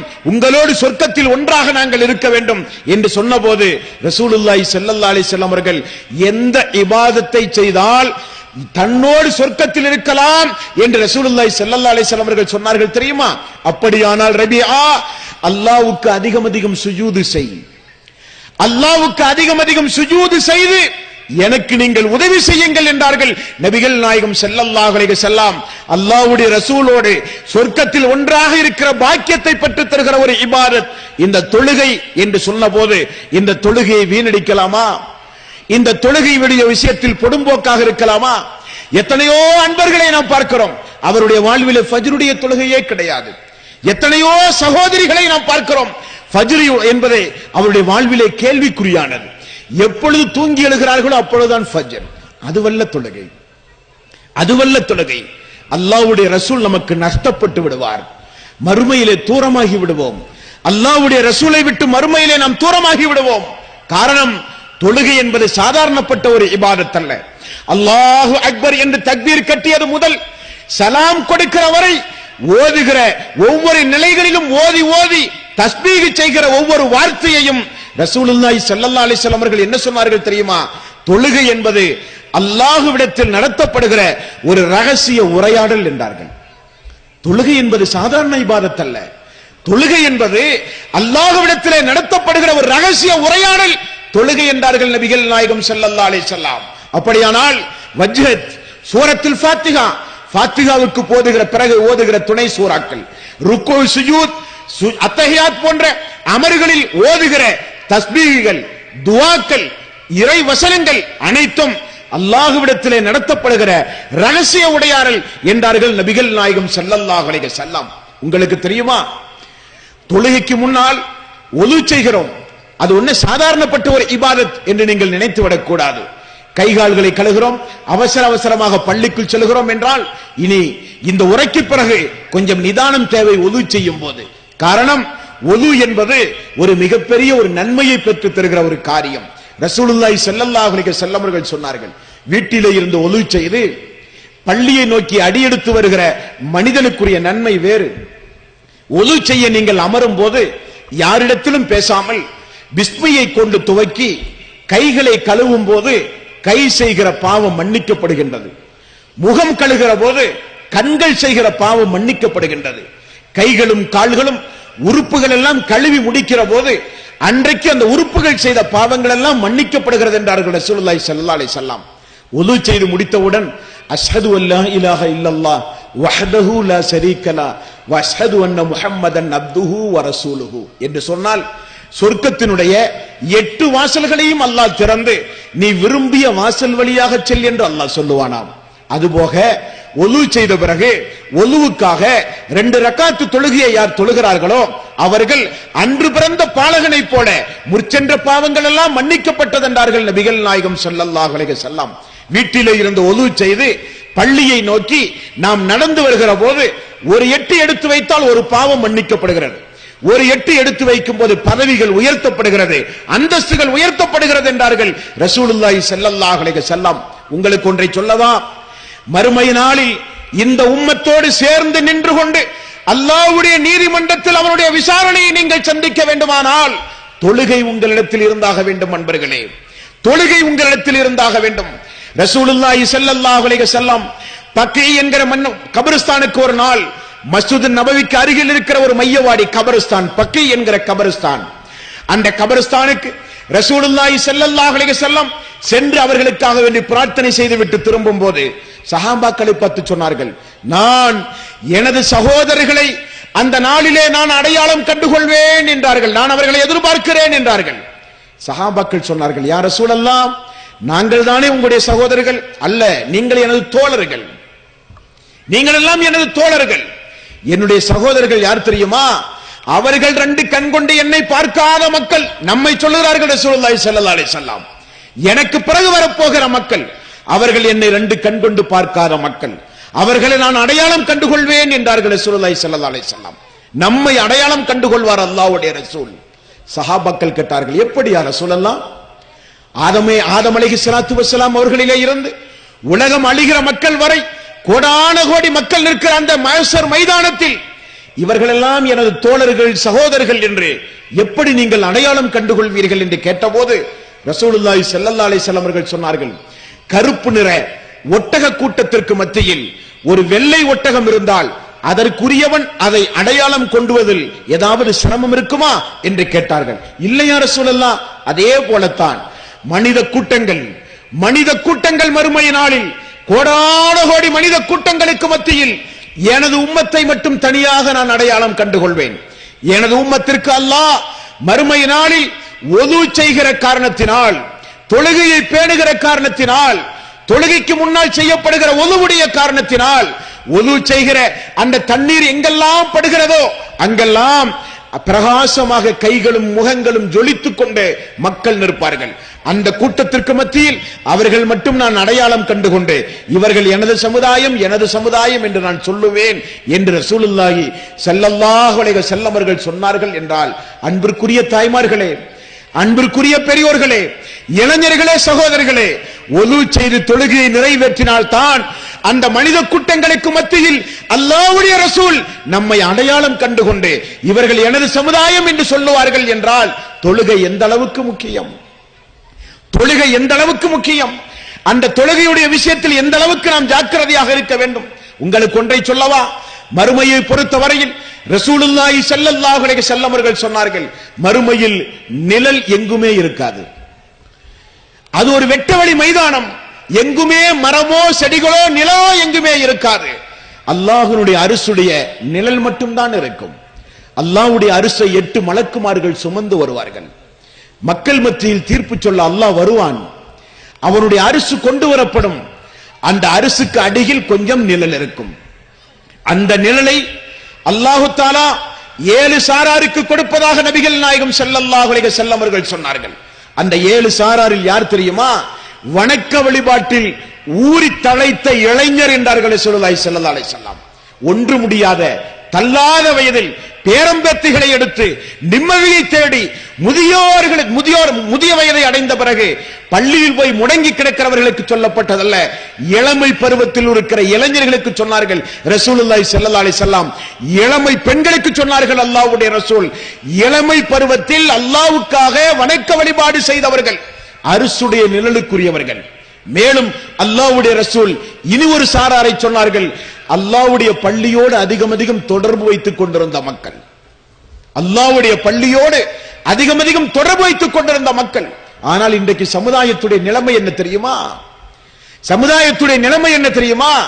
எங்காவது போய் ஒரு குடும்பத்திலே போய் தொழுகையை பற்றி பேசினால் அது வயசான பிறகு செய்ய வேண்டிய இபாதத் என்று சொல்லுகிறார்கள்.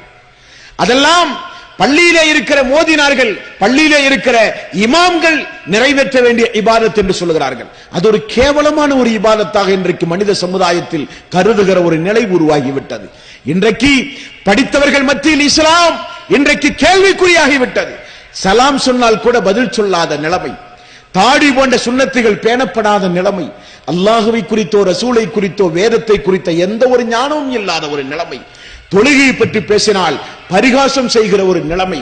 யார் பாய் தொழுகையெல்லாம் போய் இன்றைக்கு தொழுது கொண்டிருப்பார்கள் என்று சொல்கிறார்கள். குடும்பங்களிலே ஒரு ஜமாத்தோடு ஒரு குடும்பத்தில் ஆண் மகன் முன்னே நின்று தனது மனைவி மக்களோடு ஒரு குடும்பத்தில் ஒரு ஜமாத்தோடு சேர்ந்து தொழுகை நடத்துகிற குடும்பம் இந்த சமுதாயத்தில் எத்துணை குடும்பம்? கொஞ்சம் யோசித்து பாருங்கள், எத்துணை குடும்பம்.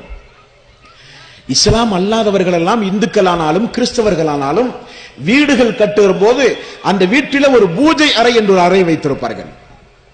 முஸ்லிம்களாகிய நாம் ஒரு தொழுகை அறை என்று ஒரு அறை வைத்து வீடு கட்டுகிற பழக்கம் நம்மிடத்தில் உண்டுமா? இல்லை. காரணம், தொழுகையே இல்லையே, தொழுகையே இல்லையே. அப்படி அல்ல, வீடுகள் கட்டப்படுகிற போது, வீடுகள் கட்டி உயர்த்தப்படுகிற போது எப்படி நமக்கென்று ஒரு அறைகளும் நம்ம உணவு சமைப்பதற்கென்று குறிப்பிட்ட இடங்களும் எப்படி ஒதுக்கப்படுகிறதோ அதே போல அல்லாஹுவை வணங்குவதற்கு வீடுகளில் அறைகள் ஒதுக்கப்பட வேண்டும். நபிகள் நாயகம் ஸல்லல்லாஹு அலைஹி வஸல்லம் அவர்கள் சொன்னார்கள், எந்த வீட்டில் தொழுகை அதிகம் நடத்தப்படுகிறதோ அந்த வீட்டில் அல்லாஹ்வுடைய ரஹ்மத் இறங்கிக் கொண்டிருக்கும் என்றார்கள் ரசூலுல்லாஹி ஸல்லல்லாஹு அலைஹி வஸல்லம். நம்முடைய வீடுகளிலே பிரேயர் ரூம் உண்டுமா? நம்முடைய வீடுகளிலே தொழுகை அறை உண்டுமா? ஃபர்லான தொழுகை மட்டும்தான் பள்ளிவாசலிலே தொழுவதற்கு அனுமதி. மீதமுள்ள அனைத்து தொழுகையும் வீடுகளிலே தொழுங்கள். வீடுகளை கபரஸ்தானை போலாக்கி விடாதீர்கள். வீடுகளை சைத்தான் தங்குமிடமாக ஆக்கி விடாதீர்கள். உங்களுடைய வீடுகளுக்கு ரஹ்மத்திற்குரிய மலக்குமார்கள் வந்து கொண்டே இருக்க வேண்டும். வீடுகளை விட்டும் சைத்தான் துரத்தி அடிக்கப்பட வேண்டும். சூரத்துல் பக்ரா வீடுகளில் ஓதப்பட வேண்டும். எந்த வீடுகளில் சூரத்துல் பக்ரா ஓதப்படுகின்றதோ அந்த வீடுகளில் இருந்து சைத்தான் அகற்றப்படுகிறான். சூனியத்தினுடைய பாதிப்பு உங்களுக்கு ஏற்படாது. அருள் செய்கிற மலக்குமார்கள் வந்து போய் கொண்டிருப்பார்கள். வீடுகளில் முன்பின் சுன்னத்தான தொழுகை தொழப்பட வேண்டும். தஹஜ்ஜுத் தொழுகை நிறைவேற்றப்பட வேண்டும். லுஹா தொழுகை நிறைவேற்றப்பட வேண்டும். தொழுகைக்கென்று வீடுகளில் ஒரு இடம் இருக்க வேண்டும். அப்படிப்பட்ட இபாதத் இந்த தொழுகை என்பதை நாம் மறந்துவிடக் கூடாது. அந்த தொழுகை நாம் தொழுகிற காலமெல்லாம் அரசுடைய நிழலுக்குரியவர்களாக நாம் மாறுவோம் என்றார்கள் ரசூலுல்லாஹி ஸல்லல்லாஹு அலைஹி வஸல்லம். தொழுகையில் நின்று கொண்டு சூரத்துல் ஃபாத்திஹா ஓதுகிறோம். அல்ஹம்துலில்லாஹி ரப்பில் ஆலமீன், அர் ரஹ்மானுர் ரஹீம், மாலிகி யௌமித்தீன். ஒவ்வொரு வசனங்களையும் ஓதும் போது ரசூலுல்லாஹி ஸல்லல்லாஹு அலைஹி வஸல்லம் அவர்கள் என்ன சொன்னார்கள் என்று யாருக்காவது தெரியுமா? யாருக்காவது தெரியுமா? சூரத்துல் ஃபாத்திஹா ஓத தெரிந்தால் தானே இதெல்லாம் நமக்கு தெரியும் என்று நீங்கள் நினைப்பீர்கள். தவறு. சூரத்துல் ஃபாத்திஹா ஓதாவிட்டால் தொழுகை இல்லை. ருக்குவை சரிவரி செய்யாவிட்டால் தொழுகை இல்லை. சுஜூதை முறைப்படி செய்யாவிட்டால் தொழுகை இல்லை. காலமெல்லாம் தொழுதாலும் அந்த தொழுகை நமக்கு ஏற்றுக்கொள்ளப்படாது. குர்ஆன் ஓதப்பட வேண்டும். குர்ஆன் ஓதப்பட வேண்டும். நம்முடைய வாழ்வில் மனப்பாடம் செய்ய வேண்டும். சூரத்துல் ஃபாத்திஹா ஒரு அடியான் அல்லாஹ்வை முன்னிறுத்தி தக்பீர் கட்டி அவன் அல்லாஹ்வுக்காக வேண்டி தொழுகையை நிலைநிறுத்தும் போது அல்ஹம்துலில்லாஹி ரப்பில் ஆலமீன், அளவற்ற அருளாளன் நிகரற்ற அன்புடையோன், உனக்கே எல்லா புகழும் யா அல்லாஹ் என்று நாம் ஓதும் போது அல்லாஹ் பதில் சொல்கிறான், எனது அடியான் என்னை புகழ வேண்டிய விதத்தில் புகழ்ந்து விட்டான். மாலிகி யௌமித்தீன், கியாம நாளின் அதிபதியே என்று சொல்லும் போது எனது அடியான் என்னுடைய தகுதிக்கு உரியவாறு என்னை எனது அடியான் புகழ்ந்து விட்டான். இய்யாக நஅபுது வ இய்யாக நஸ்தஈன், அல்லாஹுவே உன்னையே வணங்குவோம், உன்னிடமே உதவி தேடுவோம் என்று சொல்லும்போது எனது அடியான் என்னுடைய ஏகத்துவத்தை கொண்டு என்னை அவன் பறைசாற்றி விட்டான் என்று உடனே அல்லாஹ் பதில் சொல்கிறான். இஹ்தின ஸிராத்தல் முஸ்தகீம் ஸிராத்தல் லதீன அன்அம்த அலைஹிம் கைரில் மக்லூபி அலைஹிம் வலல்லாலீன். அல்லாஹுவே எங்களை நீ நேர்வழிப்படுத்து என்று சொல்லும்போது உன்னை நான் நேர்வழிப்படுத்துவேன் என்று அல்லாஹ் சொல்லுகிறான். அல்லாஹுவே உன்னுடைய சாபத்திற்குரிய வழி அல்ல, உன்னுடைய கோபத்திற்குரிய வழி அல்ல, உன்னுடைய அருளுக்குரிய வழியை எனக்கு நீ காட்டு என்று சொல்லும் போது எனது அடியான் கேட்டதை நான் கொடுக்கிறேன் என்று அல்லாஹ் பதில் சொல்லுகிற ஒரு இபாதத் தொழுகை. தொழுகை என்பது தூங்கி விழுகிற ஒரு சடங்குக்குரிய இபாதத் அல்ல. தொழுகை என்பது ஒரு சோம்பலோடு நிறைவேற்றுகிற இபாதத் அல்ல. தொழுகை என்பது நிறைவேற்ற வேண்டுமே, வேறு வழி இல்லையே என்பதற்காக வேண்டி செய்யப்படுகிற இபாதத் அல்ல. அல்லாஹு தஆலா அவனுடைய அருள்மறையாம் திருமறை குர்ஆனிலும் நபிகள் நாயகம் ஸல்லல்லாஹு அலைஹி வஸல்லம் அவர்களும் சொல்கிறார்கள், தொழுகையில் உங்களுக்கு சாந்தி சமாதானம் உண்டு, மனநிறை உண்டு தொழுகையில். ரசூலுல்லாஹி ஸல்லல்லாஹு அலைஹி வஸல்லம் வேறு வேறு சமுதாயமானால் அவர்களுக்கு மனக்குழப்பம் ஏற்பட்டால், மன அழுத்தம் ஏற்பட்டால், வேறு வேறு சமுதாயமானால் மருத்துவரிடத்திலே செல்ல வேண்டும், கவுன்சிலிங் அவர்களுக்கு தேவைப்படும், மருந்துகள் தேவைப்படும். ஆனால் இஸ்லாமியர்களுக்கு ரப்பு கொடுத்த மிகப்பெரிய நேமத் என்ன தெரியுமா? மன அழுத்தத்திற்கு நீங்கள் ஆளானால், மன உளைச்சலுக்கு நீங்கள் ஆளானால் உடனே நபிகள் நாயகம் ஸல்லல்லாஹு அலைஹி வஸல்லம் அவர்கள் எந்த வழிமுறையை பேணினாரோ அந்த வழிமுறையை பேணும் போது மன அழுத்தத்தில் இருந்து நாம் விடுபடுகிறோம். அல்லாஹ்வுடைய ரசூல் மன சஞ்சலப்பட்டால், மன அழுத்தத்திற்கு ஆளானால், கஷ்டப்பட்டால், மனவேதனை அடைந்தால் நபிகள் நாயகம் ஸல்லல்லாஹு அலைஹி வஸல்லம் ஒது செய்வார், 2 ரக்காத்து தொழுவார், சுஜூதிலே கிடந்து அழுது பிரார்த்தனை செய்து எல்லா பாரத்தையும் அல்லாஹுவே உன்னிடத்தில் ஒப்படைத்து விட்டேன், இனி நீதான் என்னை பார்த்துக் கொள்ள வேண்டும் என்று அனைத்து பாரத்தையும் இறக்கிவிட்டு சலாம் கொடுத்தால் அல்லாஹ்வுடைய ரசூல் சிரித்த முகத்தோடு காட்சியளிப்பார்கள் என்று பார்க்கிறோம். அந்த இபாதத்து தொழுகை என்பது மனபாரத்தை இறக்குகிற இபாதத்து தொழுகை, மன அழுத்தத்திலே இருந்து நமக்கு விடுதலை தருகிற ஒரு இபாதத்து தொழுகை. அந்த இபாதத்தை இஸ்லாமிய சமுதாயத்தை சார்ந்த நாம் வீணடித்தால், அந்த இபாதத்தை புறக்கணித்தால், இனியும் அந்த இபாதத்துடைய விஷயத்தில் நாம் பொடும்போக்காக இருந்தால் நிச்சயம் அல்லாஹ்வுடைய நீதிமன்றத்தில் அதற்கு நீங்கள் பதில் சொல்ல வேண்டும். யாரும் தப்பிக்க முடியாது, யாரும் தப்பிக்க முடியாது. ஒரு மணமகன் ஒரு மணமகன் ஒரு மணப்பெண் திருமணம் செய்வதாக இருந்தால் முதல் கேட்கப்பட வேண்டிய கேள்வி ஐங்கால தொழுகை உண்டுமா? அது பெண்ணானாலும் சரி, ஆனாலும் சரி. ஆனால் கை நிறைய சம்பளம் வாங்குகிறானா, மேல் படிப்பு படித்திருக்கிறானா, உயர்கல்வி படித்திருக்கிறானா, மேலை நாடுகளிலே பணிபுரிகிறானா, நம் பிள்ளையை வைத்து நன்றாக பார்ப்பானா, அல்லது அந்த பிள்ளை நம்முடைய வீடுகளுக்கு வந்தால் நல்ல குடும்ப பாரம்பரியம் உள்ள பெண்ணா?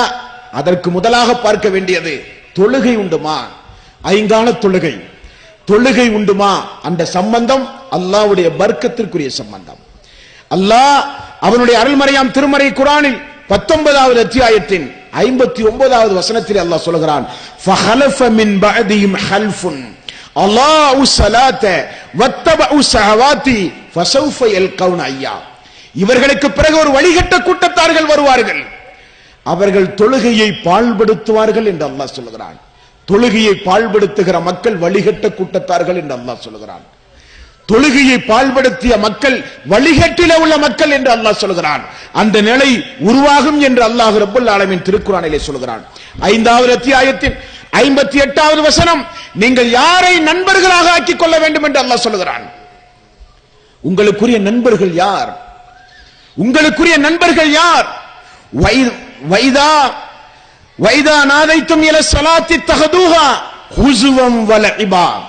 அவர்கள் தொழுகைக்காக வேண்டி அழைக்கப்பட்டால் பரிகாசம் செய்வார்கள், கிண்டல்கள் செய்வார்கள், கேலிகள் செய்வார்கள். அவர்களை நீங்கள் நண்பர்களாக ஆக்கிக் கொள்ளாதீர்கள் என்று அல்லாஹ் கட்டளையாக பிறப்பிக்கிறான். தொழுகிற மக்கள் உங்களுக்கு நண்பர்களாக இருக்க வேண்டும். பாங்கோசை கேட்டவுடன் பள்ளிக்கு ஓடோடி வருகிறவர்கள் உங்களுக்கு தோழியாக இருக்க வேண்டும். வீடுகளிலே தொழுகிற பெண்கள் உங்களுக்கு நல்ல தோழியாக இருக்க வேண்டும், நல்ல நண்பர்களாக இருக்க வேண்டும். தொழுகையை புறக்கணித்து தொழுகையை கிண்டல் கேலி செய்து தொழாமல் இருந்து கொண்டிருக்கிற மக்களோடு நீங்கள் நல்ல உறவு வைத்துக் கொள்ளாதீர்கள், நண்பர்களாக எடுத்துக் கொள்ளாதீர்கள். அல்லாஹ் அவனுடைய அருள்மறையாம் திருமறை குர்ஆனிலே சொல்லுகிறான். சஹாபாக்கள் ஒன்றை சொன்னார்கள் தெரியுமா? சஹாபாக்கள் சொல்லுகிறார்கள், மஸ்ஜிது நபவிக்கு நாங்கள் சென்றால் யாரெல்லாம் முனாஃபிக்குகள் என்று நாங்கள் மிக சுலபமாக அடையாளம் கண்டுகொள்வோம் என்று சொன்னார்கள். முனாஃபிக்குகள் என்றால் பாரதூரமான வாசகம், நயவஞ்சகத்தனம், நரக நெருப்பினுடைய அடித்தளத்திற்கு மனிதனை இழுத்துச் செல்கிற மாபாதகமான சுபாவம். அந்த ஒரு எண்ணம் நமக்கு யாருக்கும் வந்துவிடக் கூடாது. அந்த நயவஞ்சகர்கள் யார் என்பதை நாங்கள் மிக ஈஸியாக சுலபமாக நாங்கள் அடையாளம் கண்டுகொள்வோம். எப்படி என்று சஹாபாக்கள் சொல்லுகிறார்கள், ஃபஜ்ருடைய தொழுகை, இஷாவுடைய தொழுகை முனாஃபிக்குகளுக்கு கஷ்டமாக இருக்கும், நயவஞ்சகர்களுக்கு அது பாரமாக இருக்கும். ஃபஜ்ருடைய நேரத்தில் பள்ளிக்கு சென்றால் நாங்கள் பார்த்து விடுவோம் எத்துணை முனாஃபிக் எத்துணை மூமின்கள், எவ்வளவு மூமின்கள் எவ்வளவு முனாஃபிக்குகள் என்று பள்ளிக்கு சென்று நாங்கள் பார்த்து விடுவோம் என்று சஹாபாக்கள் சொல்லுகிறார்கள். ஃபஜ்ருடைய தொழுகை, இஷாவுடைய தொழுகை மூமின்களுக்கு மிக மிக சந்தோஷமாக இருக்கும், முனாஃபிக்குகளுக்கு பாரமாக இருக்கும் என்று ரசூலுல்லாஹி ஸல்லல்லாஹு அலைஹி வஸல்லம் அவர்கள் சொன்னார்கள். அல்லாஹு தஆலா அவனுடைய அருள்மறையாம் திருமறை குர்ஆனில் 107வது அத்தியாயம் உங்களுக்கெல்லாம் தெரிந்த ஒரு வசனம், அரஐத்தல்லதீ யுகذிபு பித்தீன் ஃபதாலிகல்லதீ யதுஉல் யதீம் வலா யஹுல்லு அலா துஆமில் மிஸ்கீன் ஃபவைலுல் லில் முஸல்லீன். பொடும்போக்காக தொழுகிற மக்களுக்கும் கேடு என்று அல்லாஹ் சொல்கிறான். நினைத்த நேரத்தில் தொழுவது, தொழுகையில் ஒரு உயிரோட்டம் இல்லாமல் தொழுவது, நான் அல்லாஹுவை பார்க்காவிட்டாலும் அல்லாஹ் என்னை பார்க்கிறான் என்கிற உள்ளச்சத்தோடு தொழாமல் ஒரு அசட்டையாக தொழுவது, அந்த தொழுகை பிற மக்களுக்காக வேண்டி தொழுவது. நண்பர்கள் என்ன நினைப்பார்கள், ஜமாத்திலே பொறுப்பிலே இருக்கிறோம், உறுப்பினர்கள் என்ன நினைப்பார்கள், குடும்பத்தார்கள் என்ன நினைப்பார்கள், மாமன் மச்சான் என்ன நினைப்பான், சகோதரன் சகோதரிகள் என்ன நினைப்பார்கள், மக்களுக்காக வேண்டி தொழுகிற தொழுகை அளிக்கி கேடு என்று அல்லாஹ் ரப்பல் ஆலமீன் திருக்குர்ஆனில் மிக கடுமையாகவே அல்லாஹ் எச்சரிக்கிறான். கல்லா இதா பலஅத்தி தராக்கிய வகீல மன்றாக் வல்லன்ன அன்னஹுல் ஃபிராக் வல்தஃபத்தி சாக்கு பிசாக் இலா ரப்பிக யௌமைதினில் மசாக். உயிர் தொண்டை குழியை அடைந்து துடியாய் துடிக்கிற போது நான் கேட்பேன், உங்களை இந்த நேரத்தில் காப்பாற்றுகிறவன் யார் என்று நான் கேட்பேன் என்று அல்லாஹ் சொல்லுகிறானே. அந்த வசனத்தில் அல்லாஹ் சொல்லுகிறான், ஏன் அவனுக்கு அந்த நிலை தெரியுமா? ஃபலா ஸத்தக வலா ஸல்லா, அவன் தொழுகவில்லை, அவன் இந்த மார்க்கத்தை உண்மைப்படுத்தவும் இல்லை என்று அல்லாஹ் ரப்பல் ஆலமீன் சொல்லுகிறான். மரண நேரம் நமக்கு படுபயங்கரமாக அமைந்துவிடும், மரண நேரம் நமக்கு கேள்விக்குறியானதாக அமைந்துவிடும். ரசூலுல்லாஹி ஸல்லல்லாஹு அலைஹி வஸல்லம் பொதுவாகவே யாரையும் ஏச மாட்டார்கள், யாரையும் அல்லாஹ்வுடைய ரசூல் சபிக்க மாட்டார்கள். ஆனால் அன்பர்களே, தாய்மார்களே, பெரியோர்களே, இந்த நபிமொழிக்கு பிறகு நீங்களே முடிவு செய்து கொள்ளுங்கள், நாம் யார்? மன் தரக்க ஸலாத்த முத்தஅம்மிதன் ஃபக்கத் கஃபர. யார் வேண்டுமென்றே தொழுகையை விட்டு விட்டானோ அவன் காஃபிர்களுக்கு ஒப்பானவனை போலாவான். நமக்கே தெரியாமல் நாம் ராமசாமியாக மாறிவிடுவோம், நமக்கே தெரியாமல் நாம் வேறு வேறு மதத்தை சார்ந்தவர்களாக மாறிவிடுவோம், நமக்கே தெரியாமல் இஸ்லாத்தை விட்டு நாம் வெளியேறி விடுவோம். மன் தரக்க ஸலாத்த முத்தஅம்மிதன் ஃபக்கத் கஃபர. யார் தொழுகையை வேண்டுமென்றே விட்டுவிட்டானோ அவன் காஃபிரானவனை போல் மாறிவிடுவான், இறை நிராகரிப்பாளனை போல் மாறிவிடுவான். அப்படியானால் பெயரளவு முஸ்லிம்களாக வாழ்வது இந்த மனித சமுதாயத்தில் எத்தனை பேர் பெயரளவு முஸ்லிம்களாக வாழ்கிறோம்? வெறும் பர்தா அணிந்தால் மட்டும் போதுமா? வெறுமனே இஸ்லாமிய ஆடைகளை அணிந்தால் மட்டும் போதுமா? ஐங்கால தொழுகை பேணப்பட வேண்டாமா? தாய்மார்களே, பெரியோர்களே, இளைய சமுதாயமே, அல்லாஹு தஆலா எந்த நேரத்தில் எப்பொழுது மரணம் வைத்திருப்பான் என்று சொல்ல இயலாது. அந்த நேரம் வந்தால் அழுது புலம்பினாலும் பயனில்லை, கூப்பாடு போட்டாலும் பயனில்லை, எதை கேட்டாலும் ரப்புல் ஆலமீன் விட மாட்டான். காரணம், ஃபைதா ஜா அஜலுஹும் லா யஸ்தஹிருன ஸாஅத்தன் வலா யஸ்தக்திமுன். அணு அளவு நேரம் கூட முந்தவோ பிந்தவோ செய்யப்பட மாட்டாது என்று அல்லாஹ் சொல்லுகிறானே. அந்த நேரம் வருவதற்கு முன்னால் ஐங்கால தொழுகையை பேணுங்கள். ரசூலுல்லாஹி ஸல்லல்லாஹு அலைஹி வஸல்லம் அவர்களுடைய அந்த கடுமையான வாசகத்தை நீங்கள் பார்க்க வேண்டும். நான் பிலாலை அழைப்பேன், பாங்கு சொல்ல கட்டளை பிறப்பிப்பேன், பாங்கு சொன்ன பிறகு தீயை மூட்ட சொல்லுவேன், தீப்பந்தத்தை எடுத்து யாரெல்லாம் பள்ளிக்கு வரவில்லையோ அவருடைய வீடுகளை எரித்து சாம்பலாக்க நான் ஆசைப்படுகிறேன் என்றார்கள் ரசூலுல்லாஹி ஸல்லல்லாஹு அலைஹி வஸல்லம். தொழுகை என்ன சாதாரணமான இபாதத்தா? தொழுகை என்ன பொடும்போக்காக செய்யப்பட வேண்டிய இபாதத்தா? முஸ்லிம் என்றாலே அவரிடத்தில் தொழுகை இருந்தாக வேண்டும். தொழுகிற முஸ்லிமிடத்தில் எந்த தீய அருவருக்கத்தக்க ஆபாசமான சம்பவங்களும் இருக்காது. தொழுகிற ஒரு முஸ்லிம் ஏமாற்ற மாட்டான். தொழுகிற முஸ்லிமிடத்தில் வட்டியோடு உள்ள தொடர்பு இருக்காது. தொழுகிற முஸ்லிம் கலப்படம் செய்ய மாட்டான். தொழுகிற முஸ்லிம் அவதூறு, புறம்பேசுதல் போன்ற தீய காரியங்களில் ஈடுபட மாட்டான். தொழுகிற முஸ்லிம் விபச்சாரம் போன்ற மாபாதகமான காரியங்களை செய்ய மாட்டான். அல்லாஹ் வாக்கு கொடுக்கிறான், இன்ன ஸலாத்த தன்ஹா அனில் ஃபஹ்ஷாஇ வல் முன்கர், அதிலிருந்து உங்களை காப்பாற்றும் என்று சொல்லுகிறானே. அந்த தொழுகையை நீங்கள் பேண தவறினால் மன் தரக்க ஸலாத்த முத்தஅம்மிதன் ஃபக்கத் கஃபர, அவர்கள் இறை நிராகரிப்பாளர்களைப் போல ஆகிவிட்டார்கள், காஃபிராகி விட்டார்கள் என்று ரசூலுல்லாஹி ஸல்லல்லாஹு அலைஹி வஸல்லம் அவர்கள் சொன்னார்கள். இஸ்லாமிய ஆட்சி இருந்தால் என்ன நிலைமை தெரியுமா? இஸ்லாமிய ஆட்சி இருந்தால் என்ன நிலைமை தெரியுமா? தொழாதவர்களுக்கு மரண தண்டனை. தெரிந்து கொள்ளுங்கள், தொழாதவர்களுக்கு இஸ்லாமிய ஆட்சியில் மரண தண்டனை. நபிகள் நாயகம் ஸல்லல்லாஹு அலைஹி வஸல்லம் அவர்கள் கூறுகிறார்கள், அல்லாஹ்வுடைய ரசூல் சொன்னார்கள், என்னை ஜிப்ரீல் அலைஹிஸ்ஸலாத்து வஸ்ஸலாம் ஒரு நாள் அழைத்து சென்றார் ஜிப்ரீல் அலைஹிஸ்ஸலாத்து வஸ்ஸலாம். அந்த பயணத்தில் ஒரு சில குற்றத்திற்குரிய தண்டனைகள் எனக்கு காண்பிக்கப்பட்டது. ஒரு சில குற்றத்திற்குரிய தண்டனை அல்லாஹ்வின் மூலமாக எனக்கு காண்பிக்கப்பட்டது. அந்த தண்டனைகளில் ஒரு தண்டனையை நான் பார்த்தேன். ஒரு மனிதன் படுத்துக் கொண்டிருக்கிறான், ஒரு மனிதன் நின்று கொண்டிருக்கிறான். அவனுடைய கையில் மிகப்பெரிய ஒரு பாறாங்கல் இருக்கின்றது. அந்த கல்லை அந்த மனிதனுடைய தலையிலே போடுகிறான். அவன் பயங்கரமாக அலறுகிறான், கத்துகிறான். தலையெல்லாம் சிதறி விடுகிறது. அந்த பாறாங்கல் உருண்டு ஓடுகிறது. மீண்டும் அந்த மனிதன் அந்த கல்லை கொண்டு எடுத்து வருகிறான். அதற்குள் சிதைந்த தலைகள் எல்லாம் மீண்டும் ஒட்டி விடுகிறது. மீண்டும் அந்த மனிதன் அந்த தலையிலே போடுகிறான். தலைகள் சிதறி விடுகிறது. அவன் அலறுகிறான், அல்லாஹுவே அல்லாஹுவே என்று அலறுகிறான். நபிகள் நாயகம் ஸல்லல்லாஹு அலைஹி வஸல்லம் ஜிப்ரீலை பார்த்து சொன்னார்கள், இது என்ன கொடுமை, இது என்ன கொடுமை, என்னால் தாங்கிக் கொள்ள முடியவில்லையே.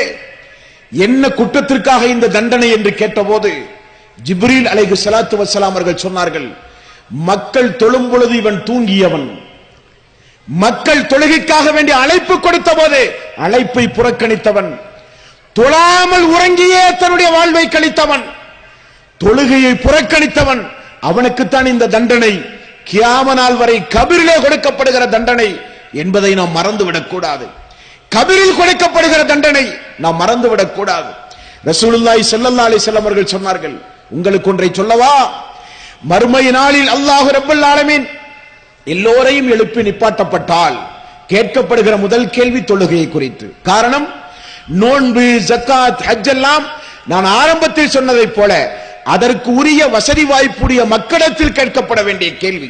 ஆனால் எல்லோரிடத்திலும் கேட்கப்பட வேண்டிய கேள்வி தொழுகையை குறித்து. தொழுகையை பேணினாயா? முதல் கேள்வி. அந்த கேள்விக்குரிய பதிலை தன்னுடைய வாழ்வை சாட்சியாக ஆக்கி ஐங்கால தொழுகை அவன் பேணினால் நிச்சயம் அவன் மறுமையிலே வெற்றி பெற்று விடுவான். யார் தொழுகையை பேணவில்லையோ அவர்கள் மறுமையில் மிகப்பெரிய கைசேரத்தை அடைவார்கள். ரசூலுல்லாஹி ஸல்லல்லாஹு அலைஹி வஸல்லம் அவர்கள் சொல்லிவிட்டு அல்லாஹ்வுடைய ரசூலுக்கு இறக்கப்பட்ட திருக்குர்ஆனில் அல்லாஹ் ஒரு சம்பவத்தை நமக்கு சொல்லித் தருகிறான். மறுமை நாளில் நரகம் சொர்க்கம், நரகவாசிகள் சொர்க்கவாசிகளை பார்க்கலாம், பேசலாம். சொர்க்கவாசிகள் நரகவாசிகளை பார்க்கலாம், பேசலாம். அப்படித்தான் அல்லாஹ் ரப்பல் ஆலமீன் மறுமையிலே ஒரு சில கட்டங்களில் ஏற்பாடு செய்து வைத்திருக்கிறான். காரணம், நிறைய நன்மைகளை செய்திருந்தால் நமக்கும் அந்த அந்தஸ்து கிடைத்திருக்குமே என்று நரகவாசிகள் உணர வேண்டும் என்பதற்காக. அல்லாஹ் தடுத்த ஹராமாக்கிய காரியங்களை செய்தால் நமக்கும் அந்த நிலை வந்திருக்குமே என்று சொர்க்கவாசிகள் உணர வேண்டும் என்பதற்காக அல்லாஹ் ரப்பல் ஆலமீன் ஏற்பாடு செய்து வைத்திருக்கிறான். அந்த நேரத்தில் சொர்க்கவாசிகள் நரகவாசிகளை பார்த்து கேட்கிற ஒரு சந்தர்ப்பம் உண்டு. அனில் முஜ்ரிமீன், குற்றவாளிகளை பார்த்து சொர்க்கவாசிகள் கேட்பார்கள், மா ஸலக்கக்கும் ஃபீ ஸகர், சகர் என்கிற இந்த நரக நெருப்பில் உங்களை நுழைவித்தது எது? சொர்க்கவாசிகள் நரகவாசிகளை பார்த்து கேட்பார்கள். நரகவாசிகள் சொல்லுகிற பதில், காலு லம் நக்கு மினல் முஸல்லீன், நாங்கள் தொழுகிற மக்களோடு சேர்ந்து தொழாமல் இருந்து விட்டோம். சக்கரை என்கிற நரக நெருப்பினுடைய கொடூர நெருப்பை நீங்கள் அனுபவிக்க என்ன காரணம்? சொர்க்கவாசிகள் கேட்டபோது காலூ லம் நகு மினல் முஸல்லீன், நாங்கள் தொழுகையாளியாக இல்லையே, தொழுகிற மக்களோடு சேர்ந்து நாங்கள் தொழாமல் இருந்து விட்டோமே என்று அவர்கள் புலம்புவதாக அல்லாஹ் ரப்பல் ஆலமீன் திருக்குர்ஆனிலே சொல்லுகிறான். தாய்மார்களே, பெரியோர்களே, சகோதரர்களே, இந்த மனித சமுதாயத்தில் எத்தனையோ அமைப்புகள் உண்டு, இயக்கங்கள் உண்டு. விடிய விடிய ஆர்ப்பாட்டம் செய்து ஃபஜ்ருடைய தொழுகை கூட தொழாமல் உறங்குகிற அன்பர்கள் உண்டு. வெறும் தொழுகை, நோன்பு, ஜக்காத், ஹஜ், ஷிர்க், பித்அத்துகள் போன்ற காரியங்களை பேசிக்கொண்டு திரிந்தால் போதாது என நினைத்து ஆர்ப்பாட்டங்கள், போராட்டங்கள் நிகழ்த்துவதற்கென்ற அமைப்புகள் இன்றைக்கு உருவாகி இருக்கிறது. ஆனால் அமைப்புகள் உருவாகி செயல் திட்டங்கள் வகுக்கப்பட்டு செயல்பாடுகளும் துரிதப்படுத்தப்பட்டு உறுப்பினர்கள் அதிகமாகி எண்ணிக்கைகள் கூடியவுடன் தொழுகை பாழ்படுத்தப்பட்டு விட்டது. தொழுகை பாதுகாக்கப்பட வேண்டிய ஒரு இபாதத், தொழுகை பாதுகாக்கப்பட வேண்டிய ஒரு இபாதத். தொழுகை திரும்ப திரும்ப மனித சமுதாயத்தில் நினைவுபடுத்தப்பட வேண்டிய ஒரு இபாதத். அந்த இபாதத் நம்முடைய வாழ்வில் இல்லாவிட்டால் எந்த நற்கர்மங்கள் செய்தாலும் அது கேள்விக்குறியாகிவிடும். சகோதரர்களே, தாய்மார்களே, பெரியோர்களே, தொழுகையை பேணுவதன் மூலம்தான் எல்லா வகையான நன்மைகளும் நமக்கு கிடைக்கும். குடும்பம் குடும்பமாக தொழுகையை பேண வேண்டும். சிறுவர்கள் முதற்கொண்டு பெரியோர்கள் வரை உங்களால் நின்று கொண்டு தொழ முடியாவிட்டால் அமர்ந்து கொண்டாவது தொழுங்கள், அமர்ந்து கொண்டு தொழ முடியாவிட்டால் படுத்துக் கொண்டாவது தொழுங்கள். பயண நேரத்தில் 4 ரக்காத்து தொழுகையெல்லாம் 2 ரக்காத்தாக சுருக்கி கொண்டாவது நீங்கள் தொழுங்கள். ஏன், போர்க்காலம் என்று வந்தால் கூட எல்லாம் 1 ரக்காத்தாவது தொழப்பட வேண்டும் என்று சொல்லப்படுகிற மார்க்கம் இஸ்லாம். முஸ்லிம் என்றால் கட்டாயம் தொழுகை பேணப்பட வேண்டும். நான் ஆரம்பத்தில் சொன்னதைப் போல கடந்த காலங்கள் எப்படி வேண்டுமானாலும் இருக்கலாம். இனி வரக்கூடிய காலம் குல் யா இபாதியல்லதீன அஸ்ரஃபு அலா அன்ஃபுஸிஹிம் லா தக்னது மிர் ரஹ்மத்தில்லாஹ், தங்களுக்கு தாங்களே அநியாயம் செய்து கொண்ட என்னுடைய அடியார்களே, என்னிடத்தில் பாவ மன்னிப்பு கேளுங்கள், மன்னிக்க நான் தயாராக இருக்கிறேன், என்னுடைய அருளின் மீது அவநம்பிக்கை கொள்ளாதீர்கள். அல்லாஹ் சொல்லுகிறானே, அல்லாஹ்விடத்தில் 2 கரத்தை ஏடுங்கள். அல்லாஹ் தந்திருக்கிற இந்த ஆயுள் காலத்தில் உயிரோடு வாழும் பொழுது அல்லாஹ்விடத்திலே தௌபா செய்யுங்கள், தொழாமல் இருந்ததற்காக வேண்டி அல்லாஹ்விடத்திலே பிரார்த்தனை செய்யுங்கள். அல்லாஹ்வே, கடந்த காலங்கள் எப்படி போனாலும் வரக்கூடிய காலங்களில் அந்த 5 கால தொழுகையை நான் பேணுவேன், தொழுகையினுடைய முறைகளை நான் படிப்பேன், தொழுகையில் ஓத வேண்டிய துஆக்களை, சூறாக்களை மனனமிடுவேன், உயிரோட்டத்தோடு தொழுவேன், பொடும்போக்காக தொழ மாட்டேன், தொழுகையில் தான் எனக்கு இனி மன அமைதி என்று சொல்லி 5 கால தொழுகையின் பக்கம் நீங்கள் திரும்ப வர வேண்டும். அதுதான் எங்களுடைய நோக்கம். யாருடைய உள்ளத்தையும் காயப்படுத்தவல்ல இந்த நிகழ்ச்சி, குற்றம் சுமத்தி பேசுவதற்காக வேண்டிய அல்ல இந்த நிகழ்ச்சி. நாமெல்லாம் இதே போல இதை கேட்கிற தாய்மார்களும் பெரியோர்களும் இல்லங்களிலே இருந்து கேட்கிற வாய்ப்பை பெற்றிருக்கிற யாராக இருந்தாலும், சீடிகளாக இதை கேட்கிற சகோதர சகோதரிகளானாலும், இதே போன்ற மறுமை நாளில் அல்லாஹ்வுடைய ரசூலோடு சொர்க்கத்தில் ஒன்றாக நாம் இருக்க வேண்டும், மறுமையில் நாம் எல்லாம் பிரிந்துவிடக் கூடாது என்கிற கவலையோடு ஆற்றப்படுகிற உரை இந்த உரை. அதற்குரிய நிகழ்ச்சி இந்த நிகழ்ச்சி. மறுமை நாளில் நாம் பிரிந்து விடக்கூடாது, அல்லாஹ்வுடைய ரசூலை விட்டும் தூரமாகி விடக்கூடாது. ரசூலுல்லாஹி ஸல்லல்லாஹு அலைஹி வஸல்லம் அரஃபா பேருரையின் போது மக்களை பார்த்து சொன்னார்கள், எல்லாம் நான் சொன்னேனா? மார்க்கத்தை முழுமையாக எத்தி வைத்தேனா? சத்தியத்தை உள்ளதை உள்ளபடி நான் சொன்னேனா? சஹாபாக்கள் அரஃபா பேருரையில் வைத்து ரசூலுல்லாஹி ஸல்லல்லாஹு அலைஹி வஸல்லம் அவர்களை பார்த்து சொன்னார்கள், ஆமாம் யா ரசூலல்லாஹ், நீங்கள் உண்மையை சொன்னீர்கள், உள்ளதை சொன்னீர்கள், முழுமையாக சொன்னீர்கள், எதையும் மறைக்காமல் சொன்னீர்கள் யா ரசூலல்லாஹ். ரசூலுல்லாஹி ஸல்லல்லாஹு அலைஹி வஸல்லம், அல்லாஹ்வே நீ சாட்சி, நான் சொன்னதற்கு அல்லாஹ்வே நீ சாட்சி என்றார்கள் ரசூலுல்லாஹி ஸல்லல்லாஹு அலைஹி வஸல்லம். அதைத்தான் இறுதியாக உங்களுக்கு நாங்கள் ஞாபகப்படுத்துகிறோம். இதே முஹல்லாவில் ஒரு பள்ளியை உருவாக்கி குர்ஆன் சுன்னாவின் அடிப்படையில் இயங்குவதாக கூறிக்கொண்டு ஜம்மியத் அஹ்லில் குர்ஆன் வல் ஹதீஸ் என்கிற அமைப்பின் அடிப்படையில் செயல்படுகிறவர்கள் நாங்கள். மக்களுக்கு மறுமையினுடைய வழியை மட்டும்தான் காண்பிப்போம். நரகத்திலே இருந்து இந்த மனித சமுதாயத்தை பாதுகாக்கக்கூடிய வழிகளை காண்பிக்கிற ஒரே அமைப்பு, சொர்க்கத்தை நோக்கி மக்களுக்கு வழிகாட்டுகிற ஒரு அமைப்பு. கவலையோடு நாங்கள் பேசுகிறோம். தொழுகை மட்டும் இந்த மனித சமுதாயத்தில் இல்லாவிட்டால் வெற்றியே கிடைக்காது. எவ்வளவு பெரிய ஆர்ப்பாட்டம், போராட்டம், கலகங்கள் உருவானாலும் அல்லாஹ்வுடைய உதவி சிறிது கூட கிடைக்காது தொழுகையை நீங்கள் பாழ்படுத்தினால். அதே போல அல்லாஹ் நம்மை படைத்திருக்க, அல்லாஹ் நமக்கு ஆரோக்கியத்தை தந்திருக்க, அல்லாஹ் கருவறையில் இருக்கிற பொழுது கூட நம்மை அல்லாஹ் பாதுகாத்திருக்க, நாம் கேட்டும் கேட்காமலும் எத்தனையோ நியமத்துகளை நம் மீது ரப்புல் ஆலமீன் சொரிந்திருக்க, அவனை விட்டுவிட்டு அவனால் படைக்கப்பட்ட இறந்து போன உயிர் உள்ள உயிர் அற்ற யாருக்காவது வணக்க வழிபாட்டை செலுத்தி அவனுக்கு நாம் இணை துணைகளை ஏற்படுத்தினால் மை யுஸ்ரிக் பில்லாஹி ஃபக்கத் ஹர்ரமல்லாஹு அலைஹில் ஜன்னah, அல்லாஹ் சொர்க்கத்தை நம் மீது ஹராமாக்கி விடுவான். அந்த இணை வைத்தல் என்கிற மாபாதகமான காரியத்திலே இருந்தும் நாம் மீண்டு வர வேண்டும். நம்முடைய வாழ்வில் பித்அத்துகள், அனாச்சாரங்கள், மூட பழக்க வழக்கங்கள், சடங்கு சம்பிரதாயங்கள் இல்லாத குர்ஆன் சுன்னாவை பேணி நடக்கின்ற உண்மை முஸ்லீமாக வாழ்ந்து மரணிக்கின்ற நல்லதொரு பாக்கியத்தை அல்லாஹ் நம் அனைவர்களுக்கும் தர வேண்டும்.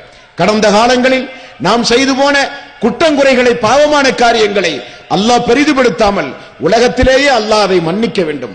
மறுமை நாளில் விசாரணைக்கே அல்லாஹ் கொண்டு வராமல் உலகத்திலேயே மன்னித்து மறுமையில் கேள்வி கணக்கு கேட்கப்படுகிற நாளில் நம் அனைவர்களையும் அல்லாஹ் இலகுவாக விசாரித்து நரக நெருப்பினுடைய சிறிய வேதனை கூட அனுபவிக்காமல் நேரடியாக சொர்க்கம் செல்லுகிற ஒரு பாக்கியத்தை அல்லாஹ் நம் அனைவர்களுக்கும் தர வேண்டும். அல்லாஹு தஆலா நமக்கு தந்திருக்கிற இந்த ஹிதாயத்தை மரணிக்கின்றவரை நீட்டி தந்து மரணிக்கின்ற போது அஷ்ஹது அல்லா இலாஹ இல்லல்லாஹ் அஷ்ஹது அன்ன முஹம்மதர் ரசூலுல்லாஹ் என்கிற திருக்கலிமாவை மொழிந்து அல்லாஹ்வை குறித்து நல்ல எண்ணம் கொண்ட நிலையில் மரணிக்கின்ற ஒரு வாய்ப்பை அல்லாஹ் நம் அனைவர்களுக்கும் தர வேண்டும். நமக்கு முன்னால் இந்த உலகத்திலே இருந்து விடைபெற்று சென்ற ஏகத்துவத்தை பின்பற்றி வாழ்ந்த அனைத்து சகோதர சகோதரிகளுக்கும் அல்லாஹு தஆலா கபரை விசாலமாக்கி, கபரில் பிரகாசத்தை உண்டாக்கி, கபரில் அல்லாஹு தஆலா சொர்க்கத்து காற்றை வீசச் செய்வானாக. அவர்களுடைய குடும்பத்தாருக்கு சாந்தி சமாதானத்தை அல்லாஹ் ரப்பல் ஆலமீன் வழங்கி சிறந்த பாதுகாப்பு துணைகளை அல்லாஹ் ரப்பல் ஆலமீன் ஏற்படுத்தி கொடுக்க வேண்டும். அல்லாஹு தஆலா நான் ஆரம்பத்தில் சொன்னதை போல நம்முடைய பாவங்களை எல்லாம் அல்லாஹ் மன்னிக்க வேண்டும். ரப்பனா ஆத்தினா ஃபித் துன்யா ஹஸனத்தன் வ ஃபில் ஆখিরাতি ஹஸனத்தன் வ கினா அதாபன்னார். அல்லாஹ்வே இம்மையிலும் மறுமையிலும் சிறந்த வாழ்வை தந்து நரக நெருப்பிலிருந்து எங்களை பாதுகாத்து சொர்க்கத்தில் உன்னுடைய தூதரோடு ஒன்றாக இருக்கிற ஒரு வாய்ப்பை எங்களுக்கெல்லாம் தா யா அல்லாஹ் என்று மீண்டும் மீண்டும் பிரார்த்தனை செய்து எனது உரையை நிறைவு செய்கிறேன். வாஹிரு தவ்வானா அனில் ஹம்துலில்லாஹி ரப்பில் ஆலமீன். அஸ்ஸலாமு அலைக்கும் வ ரஹ்மத்துல்லாஹி வ பரகாத்துஹு.